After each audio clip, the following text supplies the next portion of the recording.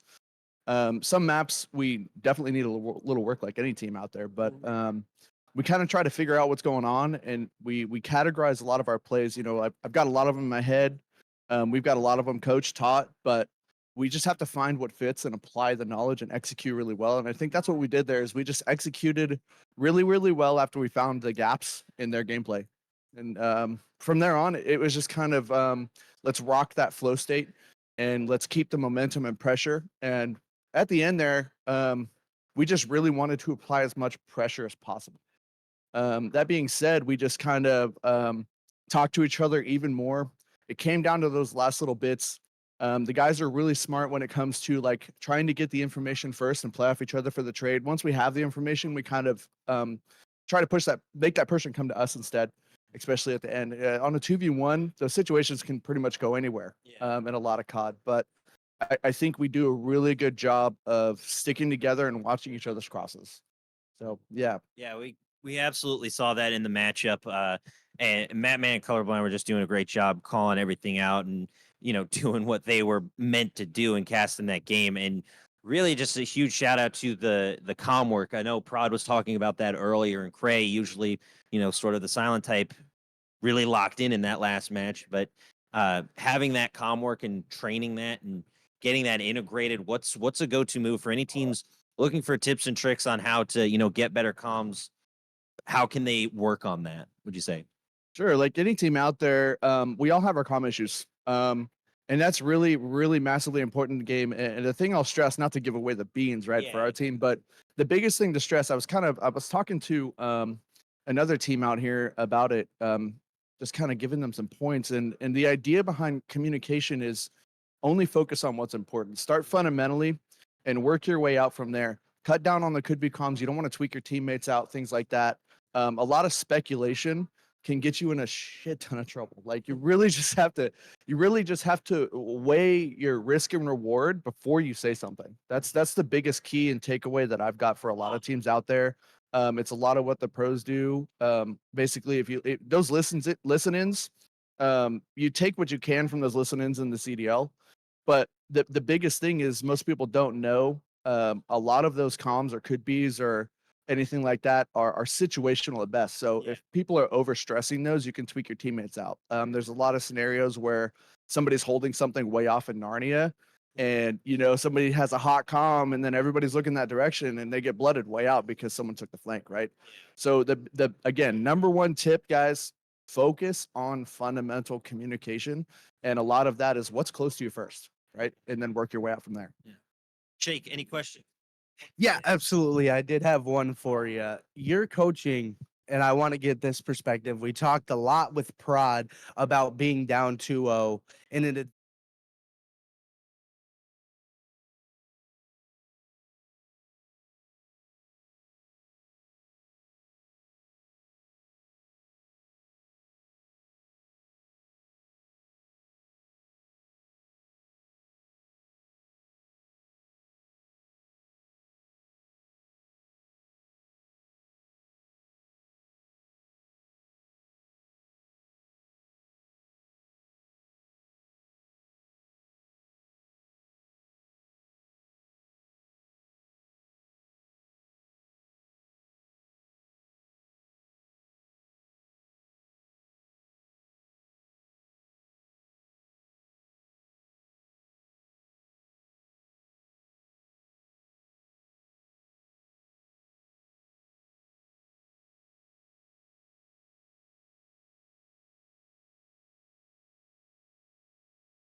Out how something else could work then. What would you do differently? Somebody pipes up, says that what they would do differently. Okay, so now my plan might not work, but you just added to it. So let's do this. And boom, we have a solution. We pick back up from there. We fucking pull ourselves up and we start calming even better and we get into the game. We rely on each other, just get active. You know, when one person gets a couple bloods, you know what I mean? We start getting live with each other and we start holding them back a little. Basically, we make sure that we guarantee that next one, even if it's not the guy that dropped the 2.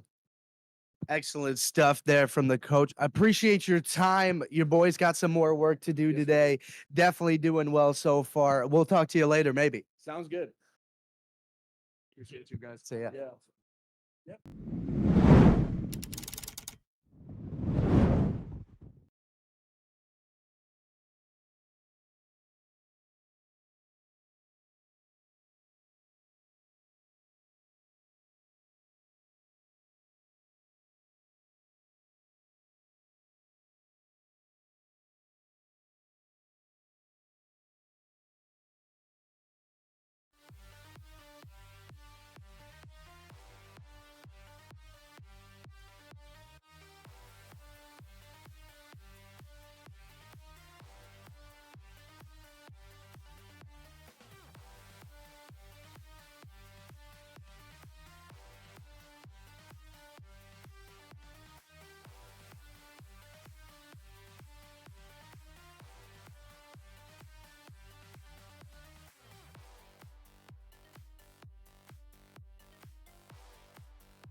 Hello, one and all. My name is Big Rich X. I'm joined by the Shake and Bake in the booth as we get ready for an incredible matchup, starting with Hardpoint Skyline between seasoned white men and exotic, luxury exotic. Going to be a fun matchup, Shake. Absolutely. You know, things get tight towards the end of the day on Championship Sunday. These teams will definitely be starting to feel some of that pressure. Who can navigate it the best? Find their way successful to win the correct number of maps here. Let's get it going. Yeah, as we get everything set and situated, is Balo for the opening. First shots, snapping with another, but Luxury able to grab the first couple of points. We'll see if that tilts in their favor yet as Bala and Generational Wealth continue to pop off as P1 is just getting underway. P1 just popping, not much doing as far as the time difference. It's pretty much just a few seconds early off of this P1.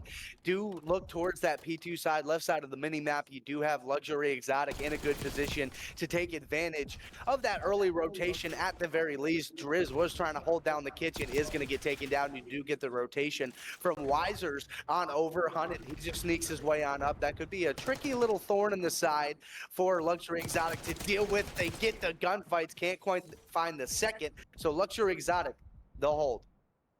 Yeah, unfortunate there for Season as they try to find some semblance of control on the P2, and looks like they have it locked down, but Driz with a double causing some problems in the back line. Give him the three-piece. Driz dribbling all over Season as they take over the P2, zero issue. Can't get the reload in time and gets caught on the YY swap, though, as Season tries to punch back into P2.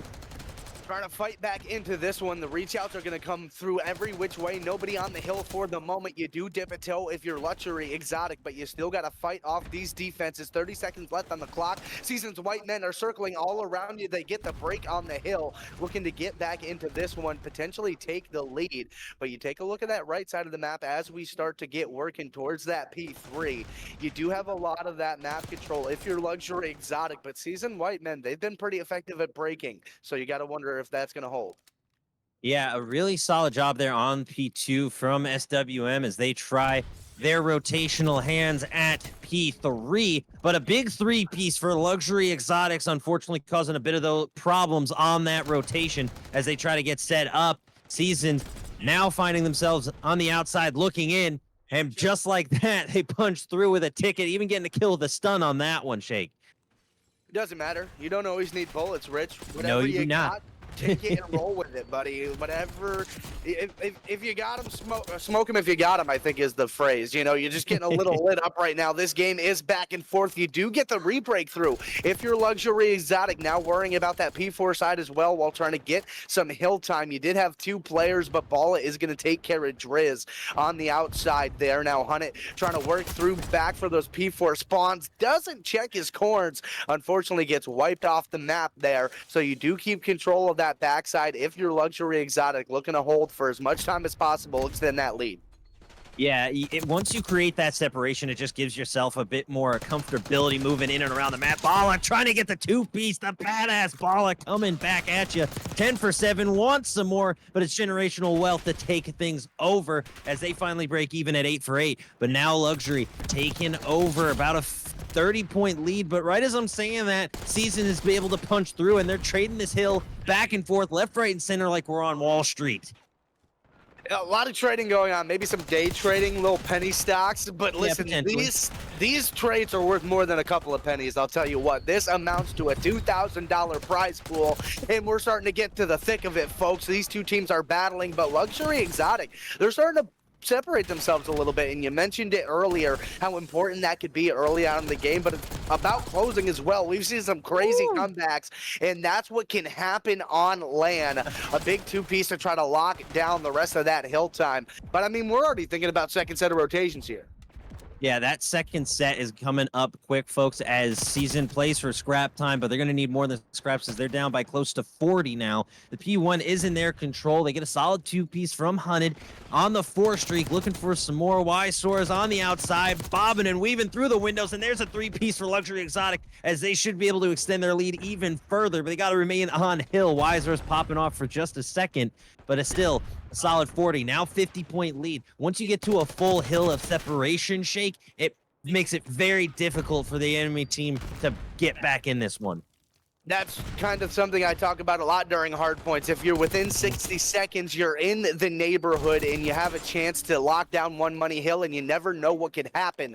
Season's Whitemen, they've been able to break, but the issue's been holding. They've been getting those breaks on the late rotations if they're not there first, but they haven't been able to hold it for much time, and now they're down by almost 50 seconds as we head towards P2 yet again. And Luxury Exotic, they got the back locked down.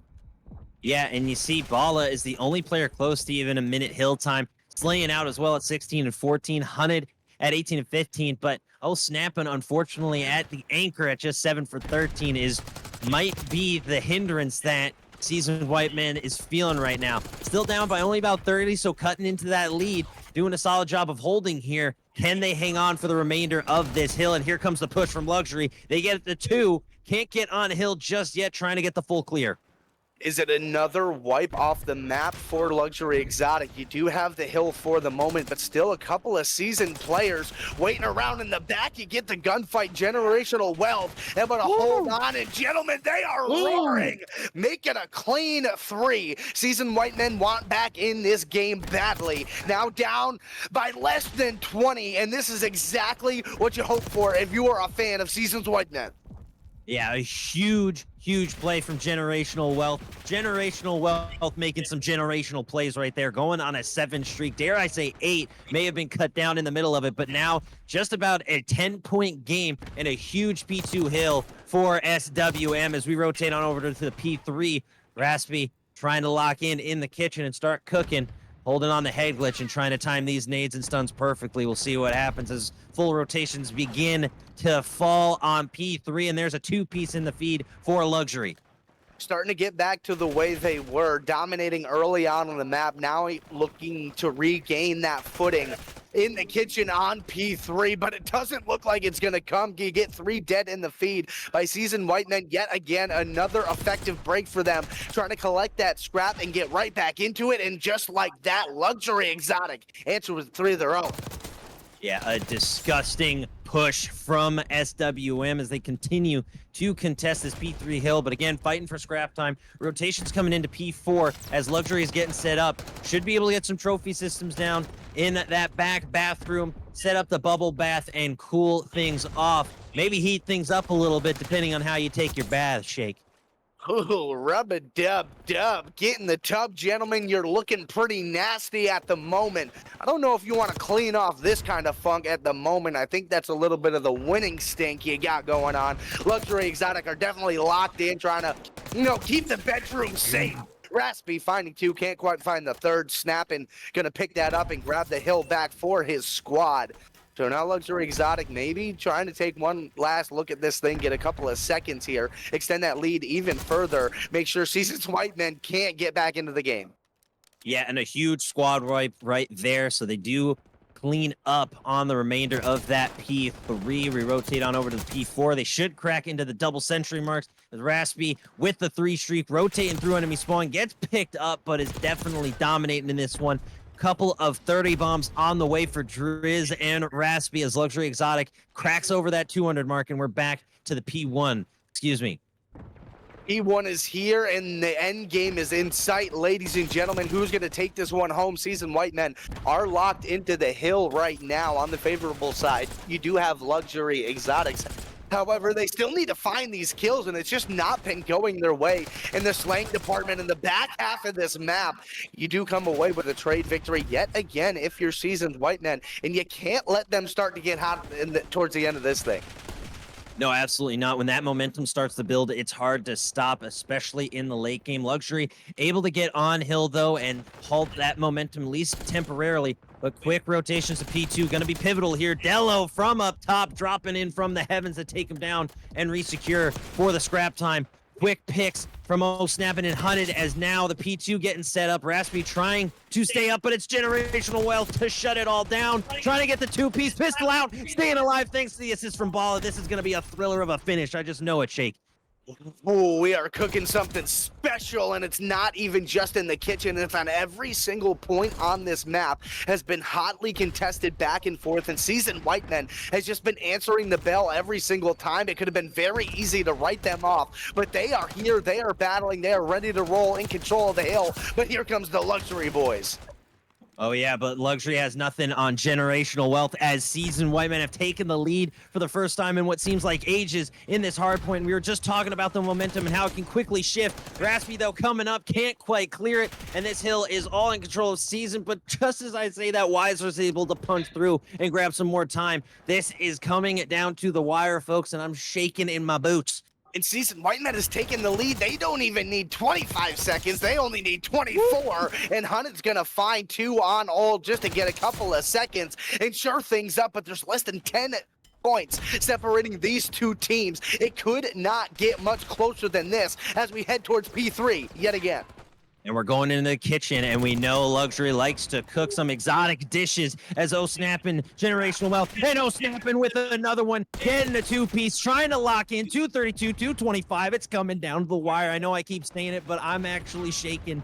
Hunted on the hill, O-Snapping on the outside, Balla with the double, Balla, the badass Generational Wealth trying to stay up, but it's the 3-piece. Generational can't stay up, and Luxury Exotic saves it at the last second, 244, 229. They're right here in this game. They have to play almost perfect to be able to clutch this one up, but I'll tell you what, they feel like they can get it done. They can win it here. It's going to take a huge break to the back. Hunted's going to find 1. He's going to find 2. 2 left on the hill. Can he find them? Gets a team, and there you go. The Seasoned Whitemen, they're on the hill. They just have to hold it down. Can they get it done? Map number 1 in the books. Seasoned Whitemen, what a show! Hunted! Keeping it 100, folks. 250, 242. It's loud. It's rowdy. It's land. It's TakeOver Philadelphia, folks. You won't get action like this anywhere else. Best play from Generational Wealth with the generational plays. Give him 1. Give him 2. Give him some more. All the millies, all the shots with the Jackal BDW. Dropping bombs and dropping bodies. What an incredible opening match to this series. I think I need a second to catch my breath here, Rich. That was just finish, folks. An 8-point differential on that game. An absolutely incredible job from both teams. And that's just map number 1. We still got at least 2 more to go, brother. This is just going to be an insane series, isn't it? These two teams traded back and forth. I said it earlier. I thought Seasoned Whitemen, not that they were totally out of it, but it looked like they were just not in control. And then the back half of that game, they came roaring alive. Not just on the sticks, bro. They started yelling. They're still not done talking. They're still jawing right now. They're saying you might as well go home. It's going to be an intense series, to say the least. And we're, like I keep saying, folks, it was only map number 1, and it was a thriller. Don't quote Michael Jackson just yet on me, but my goodness, it's a thriller, folks, and I just can't wait for the thrill of the night to continue. We're going to take a quick break so we can catch our breath, dot our T's, cross our I's, make sure everything's set and situated. But what an incredible hard point, Jake. Looking forward to the search and destroy.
All right, ladies and gentlemen, we are back. Map number 2 is here.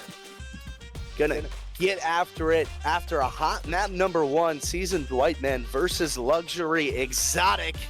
Kicking off on the defensive side, Luxury coming off a tough map number 1 loss, trying to regain here, find that first round, get some foot in here, but Bala has other plans, finds the first blood, is traded out by Driz. Delo looking for a couple more shots, trying to line things up, hold that back line, but Hunt's gonna find another one. Take care of business. Now you have a 3v2 advantage. You do have the bomb still in hand, yet to go down towards either one of these sites. Let's see if they're going to be able to make that adjustment. We will see indeed as we get this search and destroy underway. It's my bread, my butter, my sugar, my cream, my everything when it comes to casting. This 2v3 slipping around the corner, gets picked up. It's Hunted for the 2-piece, and he wants some more. Driz in the 1v3, trying to rotate up. Nose bomb is down. Now tries to find a way in. Sliding right up and getting dropped. Seasoned, taking him down in round 1.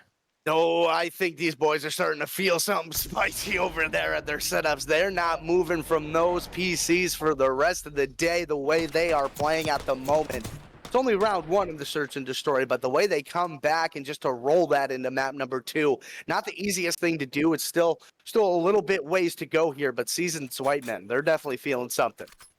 Oh, 100%. Hunted on an absolute tear, was dominating in the hard point, and now starting off with a 3-0 round 1.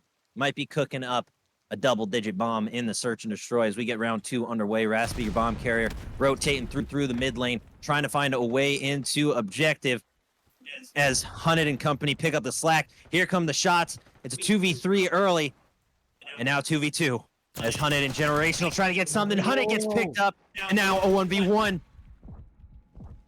Not a single untraded kill to go down so far, and I'll tell you what, this is exactly what I expected out of this game after the map number 1. Delo working on that bomb plant, does get it down. Generational gonna get that information, make that rotation. Yeah, this is going to be pivotal here. Generational takes a bit of fall damage, but able to stay up. Delo in the back of the helicopter, trying to get set up on that head glitch. May have spotted Generational, but doesn't take the shot, so good trigger discipline here. Just waiting for their moment. Generational, got to be careful here. Check heli. Rotating up. They're right next to one another. Shots coming on the outside. Got him with the bamboozle as Luxury Exotics takes the W, and watch the jump shot back. Oh, Madman got in my head with that one as Delo leans out and takes it here with the Jackal. Beautiful shots. I think the term is back shots. You just said it. Okay, it's just out the window now. 1-1 either way, Shake. I was just trying to do a little urban dictionary for chat. I don't like to be ambiguous. I like to keep things out in the open. And that gunfight was out in the open. You got the reach out of the helicopter, get the dub. I honestly thought Generational had the drop on him, but he got spotted before he saw the player in the helicopter. It goes down, and we're back even. Yeah, absolutely nasty. Bala goes down first, but Hunted is there for the trade. Generational trying to pick it up, gets picked up himself. Instead, it's a 2v3 early in favor of Luxury as they try to collapse in on Alpha. Or excuse me, Bravo, as we get things set up here. Hunted from on high, using that verticality, now 2v2. Oh, snapping now, rotating through mid, trying to track down these players and get set up for success. They're pushing in towards Bravo, it would seem, as they stack up through the mid lane. Beautiful shots coming from the mid lane. Raspy taking him down. It's a 2v1 for O snapping. Down to a 2v1 situation, hits the zip, trying to get the drop on the player up top. Not gonna find anything. Oh, yeah! He's snapping for sure. It's just unfortunate. Good comms there. You follow through, get the trade from your teammate so things don't go to absolute wayside. Wiser's right where he needs to be. Oh, snapping. Almost got away with something dastardly. Quite literally, but unfortunately was met at the elevator shaft, and pun fully intended, got shafted, unfortunately. 2-1, Luxury Exotics taking the lead here and need to hold on to this one. They unfortunately dropped the lead in hardpoint, but now is the chance to really stack some rounds, gain some momentum, keep things rolling in your favor. The ball is rolling up the hill, folks, and they just needed to keep that momentum moving upward and onward. You don't want this to get to a situation where Seasons White men feel like they can start to run away with this thing. Oh, pun intended there, Chad. I had to give it to you. And a big nade over the top. Ball is going to fall to that one. So now we're back to a 3v3 evened up. And a solid job here from Hunted, able to rotate through, trying to grab this flank. As Snapping picks up one, taking down Dello, if I'm not mistaken. And now 3v2 situation. Hunted trying to rotate in on through towards Alpha. Get that defuse. Generational now pushing up on the spiral. Spots one in mid, doesn't see him. Generational, where are you looking, buddy? He wants a player go down, able to pick up the kill, and that'll do it. Generational Wealth was staring daggers at the backside of his opponent and just let him get the kill. But either way, Seasoned takes the W and ties things at 2 apiece. Yeah, sometimes patience can pay off for you. It definitely did for Generational there. Seasons White men able to get that round right back to him, and we're even again here. Yeah, a solid job from Generational here. Picks up the kill, but I think you just got to check your corners and realize there's an enemy player right in front of you. Or maybe check his prescription, maybe a day. Didn't see him in time. Might have been a little blurry, blended in with his environment too well. Things happen fast on land, and you're seeing that play out here. You can't make too many mistakes because things may pass you by. Back to the offensive side now. Go Seasoned White men, looking to put a couple rounds together. Try to get some momentum in this map. Find some of that secret sauce. Couple of shots go through for Generational. Just enough to distract. So Ball is able to pick up that first blood. Get the player advantage. Yeah, that first blood, like we've said all day on stream, is so critical in the search and destroy. It just tilts the numbers in your favor, gets that mental going against the enemy team. And again, you can get so much more map control with 4 players as opposed to 3. Let me tell you, as Bala sets up top over on Bravo's side, now begins the push towards set objective, trying to pick up this quick kill, drops down the spiral staircase, able to escape through back cave. Solid moves from Luxury there. Getting out when you need to. Sometimes that's just as important as getting a kill is playing your life. And in the back, Hunted's going to find one, gets traded out immediately by Wisers. And now we're to a 2v2 situation. There's 2s all over the board right now. 2-2 in the game, 2-2 in the round. Less than 30 seconds for Luxury Exotic to try to find a couple of kills and find that defuse as well. Raspy finds the first. Yeah, and Snapping now in a very tough 1v2 situation. Doesn't see the slide up, and just like that, folks, it's an easy pickup for Luxury as they take the lead here, 3-2. Should be able to get that defuse in time, and they do. And a solid game thus far. It seems to have quieted down a bit, but I think we're waiting to the later rounds before we hear sort of the trash talk ramp up once again. Either way, solid shots from Raspy here. Going big positive at 5-4. Jackal PDW sliding up onto the DMs and, well, getting a good response. Yeah, you always love when the DM slides hit back to you. And right now it's going pretty well for the boys. So you look here, you're back on that attack side, looking to really establish yourself. You don't want to go down 2-0 in this type of situation this late in the tournament. Definitely looking to get back here. A lot of early mid-map presence for Luxury Exotic. Yeah, a real solid job thus far for Luxury. Generational, though, picking up that first blood once again, tilting the favor for Seasoned. You just got to take advantage of that numbers game, push as duos. If you can't get the trade out, you got to find a way to pick up your 1v1s. As Seasoned White Men now, unfortunately, in a 3v3, as Snapping gets taken out, Hunted waiting on the elevator shaft, waiting for a push down potentially or waiting for a push up, but got to get something working out soon. Need to start working towards one of those bomb sites. Make a decision with that thing. It is down, so that is a factor you have to play with. And it's down in probably one of the worst spots in the map it could be in. You have to not only break through as if you were able to plant, but you don't even have the bomb in hand if you're able to get a second. But you do have most of Seasoned White men. They're just hunkered on down. No need to move, but Dello is going to find one. Yeah, and a solid job now. 2v2, classic gunfight situation. Bala able to escape with only 30 HP. The repeat, the dolphin dive can't quite get the finish, but the chase out. Why are you climbing a ladder when you're getting pressed, brother?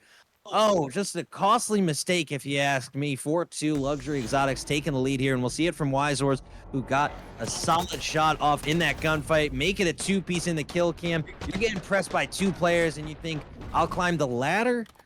I'm sorry, just not the right call, if you ask me. It's a tough situation. You either stand and fight. There's not many places for you to go when you're walking through that big front open door down bottom. Tough situation. Luxury Exotic capitalizes, runs right through the open door, gets the round up 2. Yeah, a very solid job from Luxury here. And Generational picking up the first blood yet again for season, as Hunted is able to grab another, but a quick 2v3 situation as Hunted unfortunately goes down. Driz and Wisors should be able to clutch this one up. They just got to keep doing what they've been doing, which is playing smart, search and destroy, not getting into tricky 1v2s, picking apart your opponent one by one, winning those one-on-one matchups, and slowly tearing down this seasoned White Men squad.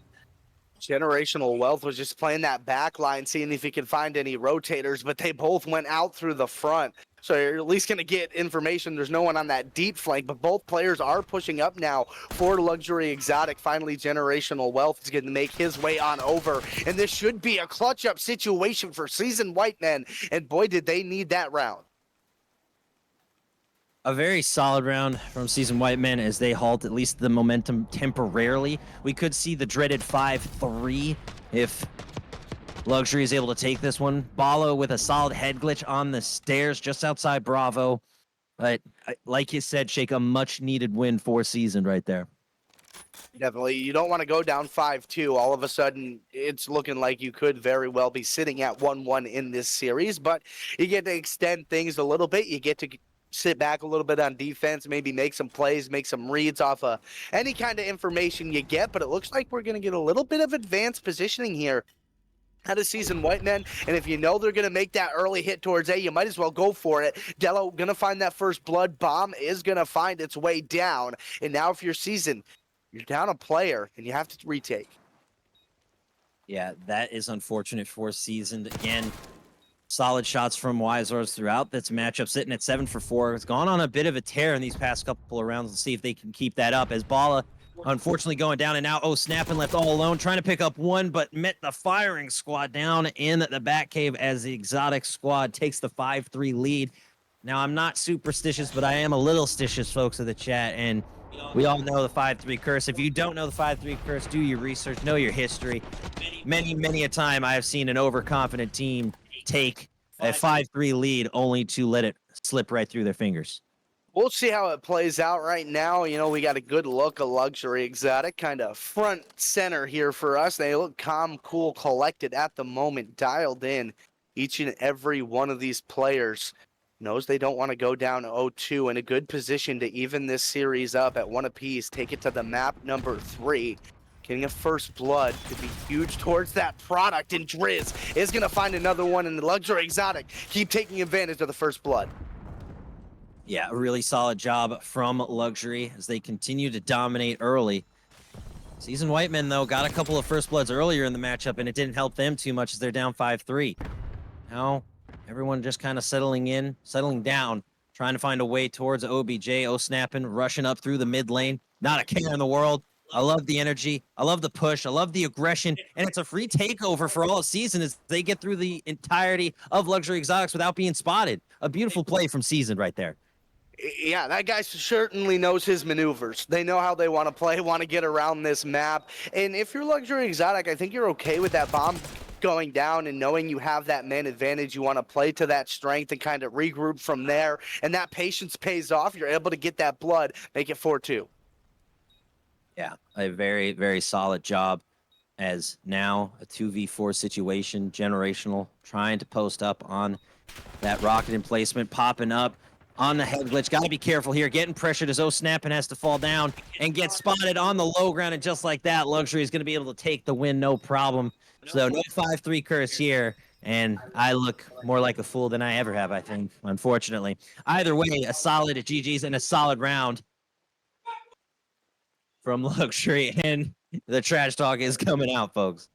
Absolutely. Seasons White Men had a lot to say at the end of map number 1. So, of course, you're going to hear a little bit of clapback after a good map number 2 victory. And it's not like it went down to the wire. It wasn't necessarily position you could have had I'm sorry, not Seasons White.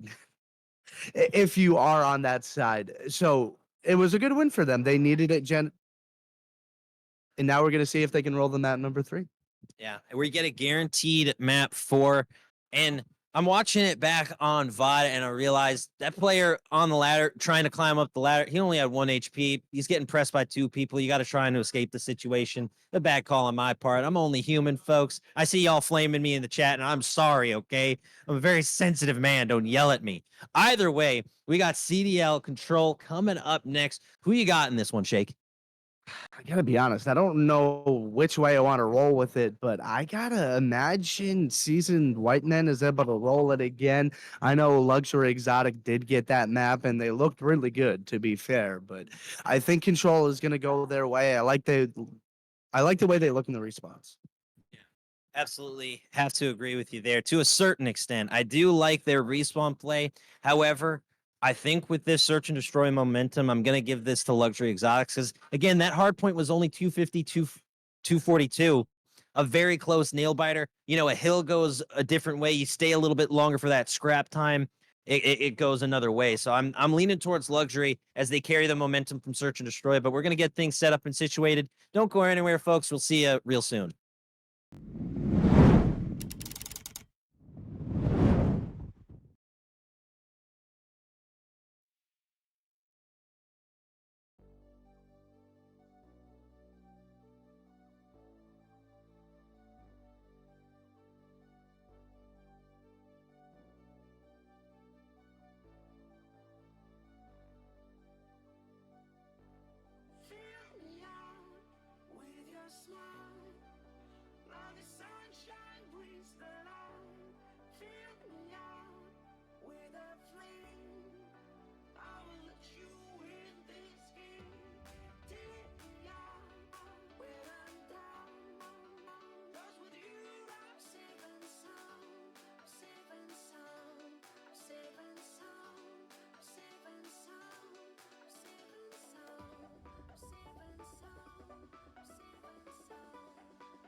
And we're back, folks. Welcome to Vault Control. We've seen it time and time again here on the East Coast TakeOver land. I'm very much looking forward to this one as we're tied up at 1 apiece. Hopefully we can get something going as I believe we're getting things reset and situated. We're going to go to a quick break as we get everything sorted out. Don't go anywhere, folks.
And we're back, folks. After a couple of technical difficulties, we got everything set and situated, and we're ready to rock and roll.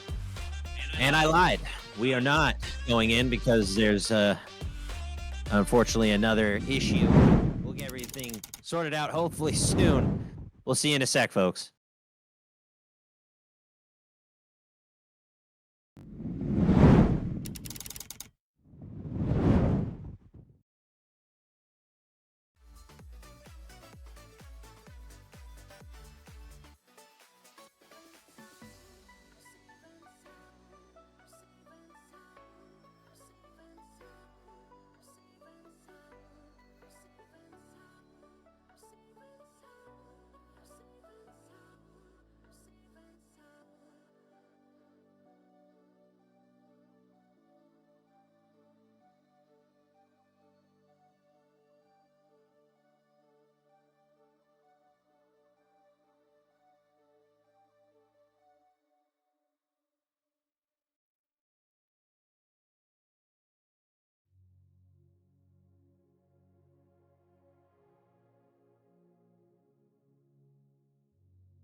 Okay, third time's the charm, I believe is how they say it as we get ready for control on Vault. Bala with the double, opening things up with a bloodbath. Yeah, you're going to get it started hot. Why don't you? You do get answered by Driz. So that is going to just mitigate the pressure here for a moment if you're Luxury Exotic. But Hunted has already found his way into the backside. Ball is going to find another one. And luckily, you are able to answer with another two-piece yet again if you're Luxury Exotic. And these two teams are just duking it out. Yeah, Bala getting picked up on the outside of Bravo, but already a solid amount of progress on Bravo. Luxury Exotic at least clearing some of that second progress bar as we get things started off in this control. It was a pretty intense start for Season White Men, but looks like Luxury Exotic's been able to get back in control of this control matchup as things get underway. 21-22 and live, still fairly even, so they're trading back and forth as we continue here on Vault. Live certainly not a factor in this round just yet on the attacking side. At times under a minute, you know, not in desperation mode for Season White Men, but still something you got to keep in the back of your mind. You do not have any progress on that A site. Dello and teammate. Dello's going to find two. No, that was Raspy and Dello, excuse me. A little hard to read that kill feed there, but we'll just keep rolling here. Control. Map number 3, doing an excellent job. Luxury Exotic on the defense. Yeah, an absolutely phenomenal job as they start to pull away in lives. Unfortunately, Generational Wealth sitting at an 0 for 4. It's going to need to change that donut to a breadstick at least to improve their diet somewhat because it is not looking good for Seasoned here on the control thus far, at least on the attacking side of things. We'll see if their defense is any better in the next round as we get to the closing moments. 5 seconds left. They get on the Alpha to stop the clock, but only for a moment. Luxury Exotics is there for a two-piece. Wizors unfortunately getting taken out. Quick trades happening in the closing moments of round 1. It's a clutch 4 dead for Seasons Whiteman. You needed it desperately. 5 seconds on the clock, hardly any time to spare. And now you got to hold on for this entirety of the hill, find some of these kills, but you're going to go 3 dead, and all of a sudden, the round is over for you. And that's a good win for Luxury Exotic on defense. Yeah, absolutely. And I love the valiant effort of the slide in at the last second. You get a kill, but unfortunately, the numbers game is just too much when you see your entire team go down in the feed. Dello with the best play here, zooming and grooving across the map and just sets his team up for success early as they take the 1-0 lead. I'm hopeful Luxury Exotic can prove me right as they continue to dominate. They were able to take over on that search and destroy. So I'm seeing that momentum carry over, and we'll see if it proves me true. Once again, Driz sitting at 7-4, Dello right above him at 8-4. Luxury Exotic feeling pretty good. We'll see if Seasons Whiteman is able to have a similar response on the defense. Looking to get this locked down so things don't go to a 2-0 early, but you're going to get unfortunate boom booms all over the place. So here you go. Luxury Exotic is going to get that early presence on the A site, now looking for a few kills to shore it up. Yeah, and not the way you want to start the second round of Control, down to life immediately due to a TK. You got to be careful. Those exploding cars, environmental kills can cause all sorts of trouble and annoyance. Bala the badass on a 3-piece dare, seeing streaks of 3, 2, and 1. Season Whitemen are getting it done so far on defense. But yeah, like I was saying, you got to avoid those environmental traps because they can be a real pain in the tuchus. Yeah, not a good situation to start your round. Regaining pretty decently, though, here. Our Luxury Exotic finding a couple of kills throughout. One player did sneak through that B street, gets taken down. Now you only have one player up in Driz. You do get those reinforcements out on the outside. Little presence towards made. A couple of gunfights go down. And Luxury Exotic, they're right back in a good position. Yeah, and nearly a team wipe. Bala is there to disrupt, and they finally get the full clear. Now just trying to get set up on Bravo. If they can get to that balcony position, it will provide a lot of Overwatch, but unfortunately they just don't have those spawns. Season Whiteman now trying to push into Bravo. Gets blown sky high. Gotta be careful again of those environmental kills. Season now struggling on the defensive side as well. You have a dual push on both sides for Luxury Exotic, both points getting worked on. You do stop the pressure at A, but B is still ticking right along. Good news is you got the player down in top art if you're Luxury Exotic, so that's going to open things up, but you're going to crumble anyway. Yeah, that's a huge pickup, but you got to take advantage of those moments when they appear. Generational now getting set up. A beautiful fadeaway with the AMS as Bala and company get some more. Raspy's able to pick up 1, but again, it's still 11-11 in live. So despite the kill feeds going in favor of Luxury, Season Whiteman is able to trade it right back to keep things close. Generational with the shots. Generational wealth with an absolutely disgusting 4-piece. And that will do it, folks, as unfortunately Luxury unable to keep the momentum rolling. That dual push really could have been an issue for Seasons Whitemen, but they picked up those kills along the B street, and then whenever we're able to just focus right down on A. So they deal with that, and they get the round victory as well. We're just trading defenses early. Yeah, and that is what we have been used to for the past couple of seasons for Call of Duty Control. Just a very defense-favored mode because you're able to just get set up, post up, get your shots, and that will slowly dwindle the lives, but it don't matter because snapping on the attack is snapping on bodies and snapping on skulls as he gets a solid 3-piece. A beautiful job from Snapping as Seasoned Whiteman on the attack and pressing Luxury early. Man, you know they're feeling it. They've been loud this entire series, and big kills will continue to come for the side of Seasons Whitemen, to do a much better job on the offensive side. Already better here. A is just about wrapped up, not done quite yet. You could get that last second contest on through the side, and there it is from Top Cat, but you deal with it, and that's A all done. An extra minute on the clock, and you're up 3 lives. Yeah, a solid job there. Driz on the outside trying to poke and prod on over towards Bravo. Able to pick up 1. Bala going down. Snapping able to pick up a couple. Dello with a big double. Make it a quad streak. Looking for some more. Has the RCXD in their back pocket. beaming people on the outside of Bravo and just laying waste as they keep things close at 20-18 now in lives. Luxury Exotic got to be careful not to throw them all away. That's a big thing. Seasoned White Men, they're starting to win some of these gunfights. They may not have all that much pressure towards the point, but they're doing a great job of keeping those lives in check and making sure that doesn't become an issue, as well as time. Plenty of that on the board for them. 17-18 in lives at the moment. Generational wealth at 10 and 11, just about even. And that's a huge three-piece in favor of Luxury Exotic. Yeah, it just gives them so much more map control. They're able to get better set up defensively. They only have to protect one objective now after the alpha capture, and it really tilts it in their favor, especially this Bravo objective. Like we keep saying with that patio overwatch, very difficult to push through if you are unable to take down that player hanging out up top, providing just all sorts of covering fire, call outs, and kills, as there's another three-piece in the feed for Luxury. And they're just locking down this defense, starting to get some of that forward map pressure. Generational trying to get a couple of kills through that B street. His teammates working on through mid. They are going to find a couple. One does get traded out, but you still have that numbers advantage as you're trying to work towards that B site. But I'll tell you what, Luxury Exotic, you can take the bend, don't break mentality.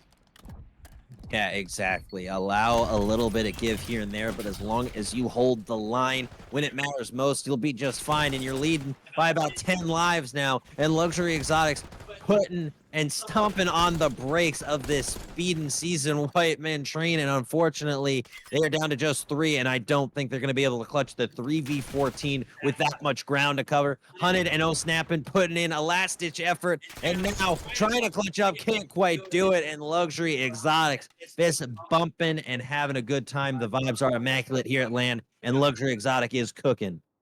Absolutely. I don't know if you could. They're pretty close. I don't think we could smell the players. I think they did all shower last evening, so we can't really smell what Luxury Exotic is cooking. But we can certainly see it on the map.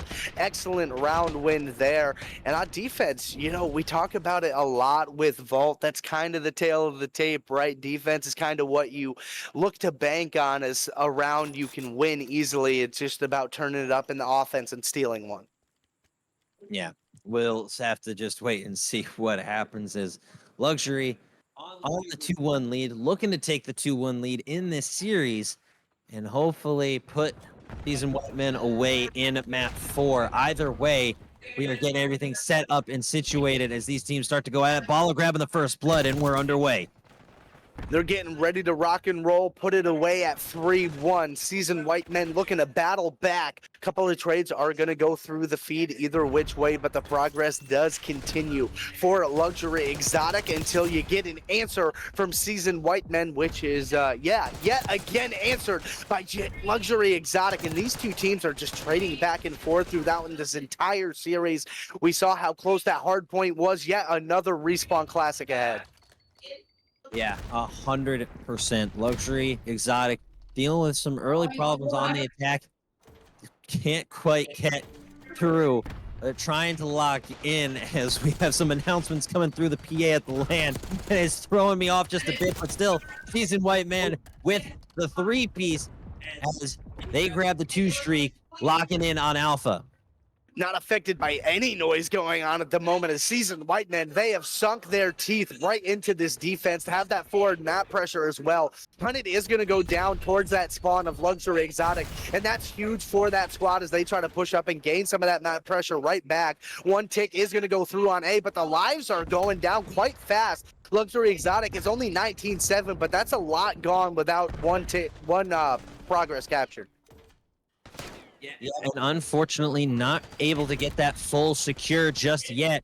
Raspy and company trying to lock in, get that extra time. Seasoned White Man can't quite get there, and Luxury Exotic gets another minute on the clock. Still leading in lives, has good map positioning, but this Bravo objective so difficult to capture. Well, let's see how Luxury Exotic tackles it. And I like what Delo's doing here, disrupting the spawns and just causing all sorts of problems. But even if it's just for a single kill, you gotta watch your flank. Luckily, they are able to take care of Delo in the back, and now you're going to push forward. If you're Seasoned White Men, you do have that pressure on the hill for the moment for Luxury Exotic. I'm trying to work on that tick of progress. Oh, snapping, pushing up, trying to find a kill. Oh, gets a couple of shots in tow for his efforts. Still going to stay up, and that's going to be important defensively, is just staying alive, making sure you don't give the advantage to Luxury Exotic, who does have the live advantage at the moment on offense. You love it. Yeah, absolutely. When you're on the attack and you're leading in lives, it just means you are that much better on your gunnies, on your 1v1s, locked in. Defense players got to be a little safer on this one. And unfortunately, White Men are just playing a bit too aggressively on the defense, down to just 4. It's a 5v4 situation coming down to a search and destroy-ass situation, as it's a 3-piece in the feed for Seasoned White Men, and a complete flip. Luxury Exotics might have just thrown that round away. Yeah, whatever you knew, get rid of it. Everything has changed. This round is completely different. It's down to a 3v4 Luxury Exotic spread all across the map. Hunted has a beat on a couple of these players, trying to make something happen. He is going to get one player with a nade, and that's going to leave Luxury Exotic with only 2 players left. Delo is going to find one. Doesn't get any information on that stun. It hit up top. Raspy has a beat. He's going to go down. 1 player left. Delo with only 16 seconds left. Is he going to be able to make anything happen? Not here. Not now. Seasoned White Men. We're going to extend. It's round 5. And of course, it's going to go to a round 5 between these two incredible teams. A solid job from Seasoned White Men. And who else but the badass Bala himself, kicking things off in that best play for round 4. As we're all tied here, folks, 2-2. See who comes out on top, as Luxury Exotics will have the defensive advantage. But again, Season 1 have been doing pretty well on attack thus far, but I really think they should try and prioritize that Bravo objective first. Alpha has been captured relatively quickly, and it's B being the real thorn in their side. If they can secure that Bravo objective, I think Season White Men take the win. B site yet to be captured throughout the entirety of this map, and Rich, you were right on the nose there. They do make that early push towards B. However, it is spoiled completely by Luxury Exotic, who are ready for that change of pace, now looking to get some kills and really set up their map. Yeah, unfortunate there, folks, as Seasoned White Men now trying to lock in, down already in lives, not by much, but enough to make you ponder, make you think a little bit. If you continue to trend this way, as Luxury Exotics is locked in on defense, Luxury doesn't have to take any unnecessary risks. They just got to be smart. They got to be safe and not get too aggressive on defense like we saw last time. And that can be quite costly if you're a little too overextending on defense. Especially when you have the benefit of top art and you can kind of play back a little bit through that hallway. You need somebody to watch the crossers at all times. And that's exactly what they're looking to do if you are Luxury Exotic, setting up that back line, making sure you have some pressure towards the A side as well. Doing an excellent job. Only 30 seconds left for Seasoned White Men to try to get a point. Yeah, and very rough go of it so far. I've been unable to stack significant holds as Luxury leads 22-17. Generational waiting on the outside. If you're on the attack, you can't just be posted up here. You got to start moving and grooving. I know you got to set up and wait for the push and what have you, but you're able to get at least one. But right now is not the time for trades. You need a couple of double kills. If you're lucky, get a triple in there and lock down the hill. Bala staying up with 2 HP, unfortunately taken out, and Luxury doing a great job of getting those trades and keeping the points clear. Trying to get the work done. Seasoned White Men, less than 10 seconds left to try to get on a hill and capture one. You do get a kill there if you are Bala, but still a lot of players left to deal with for Luxury Exotic. You get the presence on the hill for the moment, but still a lot of work to do. Delo with that nade is going to find one. 2 seconds left on the clock. 2 ticks through on A, and here come the reinforcements for Luxury. Yeah, everyone converging on this Alpha Hill as it's an absolute bloodbath above the broken vault, and who else but Bala for the double. Hunted in there to clean things up, and they secure the objective with just 2 seconds remaining on the clock. They have 7 lives to Luxury's 10, but they are pushing into their spawn, causing all sorts of problems, and this could be a disaster for Luxury if Season's able to steal this one away. And Bala in the back line could be so big for Seasoned White Men, but does get cut down, and you can wipe your brow for the moment if you're Luxury Exotic, but not for long because you still have pressure on B that you have to deal with. Oh, snap, and chows out, gets one, but does fall, but there's still presence for Seasoned White Men over towards B. Yeah, 4v3, now a 3v3 coming down to the wire once again, just like their hardpoint matchup. We'll see if it goes in favor of Seasoned White Men like that match did. Oh, snapping with the shots. It's a 3v2. They have the lives advantage, now trying to rotate. 24 seconds left on the clock. Tick, tick, tick, tick, tick. Here we go, folks. Driz up top. Respi in the mid lane, 2 down there, should get the stun, but can't quite get the hits. Respi rotating down, trying to get something set up, and this is a nail biter shake. We'll see where this one goes. It's 3-2. It's a respawn, but right now it's like an S&D. Every single life matters. Every second matters, and there's less than 10 of them now. Luxury Exotic only has 1 player left to defend. They need to find 2 players to try to clutch up this defense in the round number 5. Oh my god, 2v1. Driz trying to drop that Riz, trying to drop the drip, peeks out, gonna get picked up. No, he gets the headshot. Driz in a 1v1. 6 seconds left on the clock. He falls off the hill for just a moment. 5 seconds. It's completely silent, waiting for the finish. The 1v1 on the van. The pistol's coming out. It's the Seasoned. Oh my goodness, the environmental kills coming in clutch, baby. It's a 1v1 Seasoned with an incredible finish. Oh my goodness, and this place just exploded. Oh Say your shit, my man. God. Let him know. Let him know, baby. There's winning and there's losing, and then there's going down to an explosive vehicle when it counted the most. Just such unfortunate situation there. You're left alone in the 1v2 season. Then we're in the position to take advantage of that situation, and oh boy did they. And trust me, ladies and gentlemen, we're gonna get an interview for you. One of Seasoned White Men's finest. Oh my God. Listen, I'm not even gonna ask any questions. I'm just gonna sit here. I'm giving you the mic and you just get after it. Bro, I'm not gonna lie.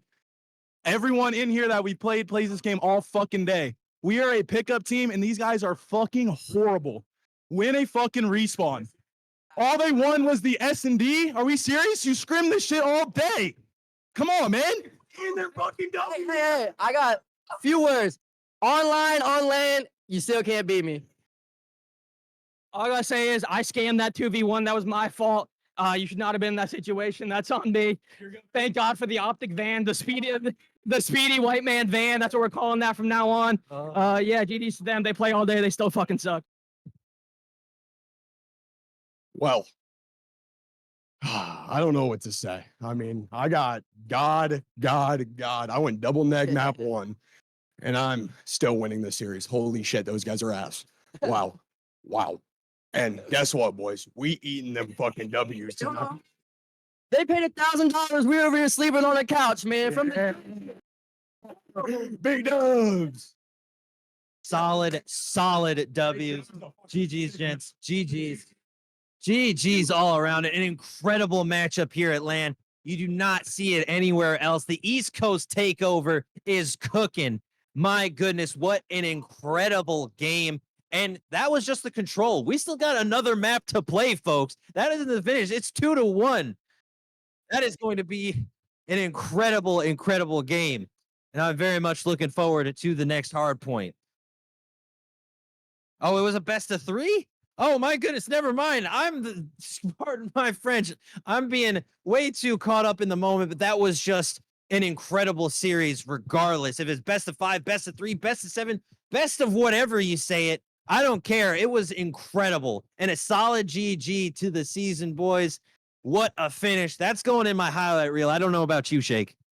I got to be honest, in an environmental kill to end in series, I mean, it doesn't get much better than that, than an East Coast takeover. And that's what you get at the Premier Circuit. Hey, we're going to collect our thoughts here for a moment, get the next map set up. When we come back, we got another one for you.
does perfect even mean? Is there even such a thing? Ooh, can we switch up all the rules and imagine a utopia? Darling, I'm just so fed up with these expectations. They keep weighing me down. My heart is begging me to get the hell out of my head. I'm gonna live inside the upside down for a minute and pretend, honey, I'm a perfect 10.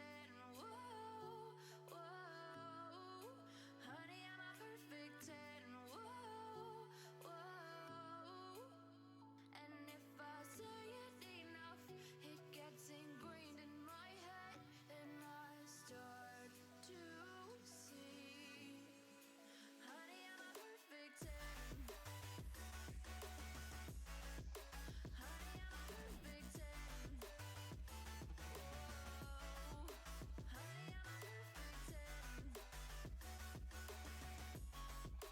Honey, I'm a, yeah. Yeah, I've discussed it with myself, and I'm disgusted with the way we're told to have a certain face, a certain weight, because we aren't pixels on a screen. No, we're human, we breathe. Every single thing we see curated, it's overrated.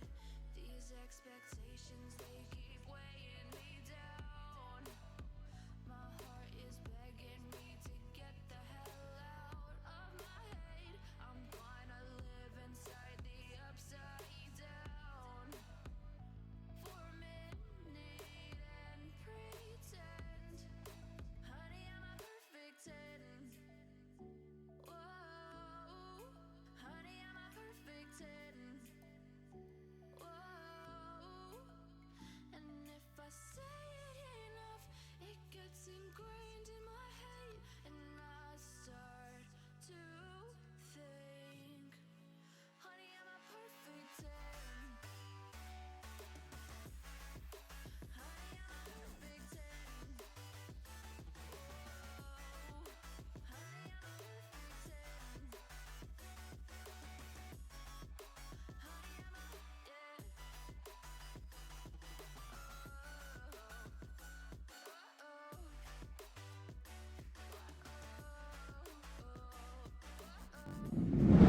Wait for the finish. The 1v1 on the fan. The pistol's coming out. It's the double season. Oh my goodness. The environmental kills coming in clutch. Man. It's completely silent. Wait for the finish. The 1v1 on the fan. The pistol's coming out. It's the double season. Oh my goodness. The environmental kills.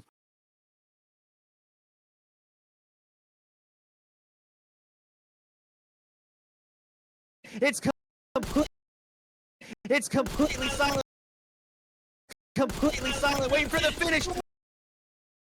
Completely silent. Wait for the finish. The 1v1 on the fan. The finish. The 1v1 on the fan. The pistol's coming out. It's the double. It's the double. Finish. The 1v1 on the fan. The pistol's coming out. It's the double season. Coming in clutch. Man. It's completely on the fan.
Hello, one and all. We are live. We are back for another incredible matchup as we get this one underway on Hardpoint. Rally Royals taking on Speedy White Man, if I'm not mistaken. Getting after it here, seeing what they are able to do under that FC Stallions name as well. Encourage, able to find one onto Kex in that back line, trying to lock down that P2 side. Gonna jump on up, get that player on the hill, take him right off of things there. Trying to find one as FC is currently trying to work on that back line, but there's a lot of Rally Royals players back there. Yeah, unfortunate there. Rally has been on an absolute tear this evening, been killing and slaying out in every single game mode. Prod absolutely dominant thus far at 5-2. Mercury's trying to clean up on the outside as the rotation to T2 is underway. No one really getting on the hill just yet, but we're in for an incredible matchup, I'm sure. Decent amount of time here for Rally Royals. They're up about 20 seconds onto the hill yet again. Abe just trying to get in, get out, find a kill, make something happen, is able to find one, but that's all he'll find for the moment. Picks up the second. Little bit of a break here for FC Stallions at the moment, holding that line, at least able to get the scraps. And you already got a couple of players starting to work towards P3, looking towards P4 as well. Encourage, trying to lock down, anchor that backside. Gonna get a little bit of pressure from Yin. Encourage is actually now gone completely back towards that P side. Rally Royals are in favor towards that P4 spawn, and they're in position on P3. Yeah, a solid job from Rally here as they try to get set up on that P3. Unfortunately, Prod here left all alone. Mercules grabbing that double on a 6-streak Mercules, but Prod with a double nade for a little martyrdom gets some vengeance. Now climbing up as they take a 42-28 lead. This P3, a little hotly contested in the kitchen, lurks with a triple on the quad feed, getting an absolute tear off in the kitchen, making sure he's eating good tonight. Good break from FC Stallions there. Now just got to hold down for the rest of this hill time. P4 already getting battled for. You're going to fall in the back for FC. And Rally Royals are in control as they're getting ready for this thing to pop. You might as well go for those few scrap seconds. Make sure you can get the lead back if you can. You do fall, so now you're a little bit out of sorts for Rally Royals. Split a bit across the map, but there are the kills that they needed. A clean 4 dead, looking to set up P4. Yeah, and they are trying to get everything set and situated. Rally on the P4, locked in the bathroom, getting the bubbles going. Craig Prod getting the kill with the trophy system. Lurk sliding in for a quick trade, but it's not enough to fully break the hill as Rally is able to quickly take back over. Sitting at 10 for 9. Kex on the 4 streak, wants a little more in the back end. Prod doing a phenomenal job as well. Everyone on Rally Royal starting to cook, but FC Stallions with an even spread are only down by 4, Shake. Yeah, they're right next door. They're not far away at all. Looking to push for this last 20 seconds as well. If you can get some of these kills, you could just take the hill back for a few seconds of your own, and you do get 3 dead. Cray is still alive, working up top. Maybe gonna just try to push down, get some of these kills long term, find something here. But really, the focus is over towards P1. As we continue here, Speedy Whiteman able to take the lead 76-70 now as we rotate back on over. Locked in on the hot tub, trying to keep things in their favor as Kex and company try to rotate up top. Quick picks for Abe and Lurks on the outside. There's a 3-piece for the Speedy Whiteman as Prod picks up 1. Having a tough time breaking through on this P1 as it looks like Speedy should be able to get to triple digits, but it's Prod and Cray to clean it up on the outside. Rod, we talked to him earlier. We definitely know he's feeling himself now. Rally Royals down by a little bit, and Speedy White Men taking a decent little lead here, trying to work towards that P2 side. It's a Merc in the back trying to find that kill. You do get the spawn there for the moment. Now you need to try to stop Kex from making a play. You do shut that down as well. So good P1 looking to change towards P2 for Speedy White Men. Yeah, and a solid job thus far as they extend their lead to about 40 points. Rally going to need every bit of this P2 to retake the lead. We get ready to continue best of 5 matchup. Rally able to get onto the P2. Cray met with some shots at the elevator. Kex and company now trying to find a way to punch through as Speedy Whiteman continue to dominate in the second rotation of this hard point here on Skyline. Locking it in, certainly trying to extend that lead. A big 4 dead in the feed, and that should be a decent hold here now for Speedy Whiteman. You still got time to push it if you're Rally, but you still got P3 and forward in the back of your mind. Don't want to push too far ahead, especially if you're not continuing to win these gunfights, which right now, Speedy Whiteman, they're winning pretty much all of them. Yeah, and that is just not the look you want to be seeing from Rally. They've been exceptional in the hard point, but may have met their match in SWM as Speedy continues to speed on through, nearly taking him to the 100-point club. The game ain't over yet, but it ain't looking too good if you're Rally. The 2 go down. Abe looking for a third, trying to clean up, but leaning over to the side. The Dolphin Die Prod able to pick up 1. Hercules, unfortunately, though, getting the 3-piece, and now Speedy Whiteman starting to cook once again in the kitchen as they approach that 100-point club lead.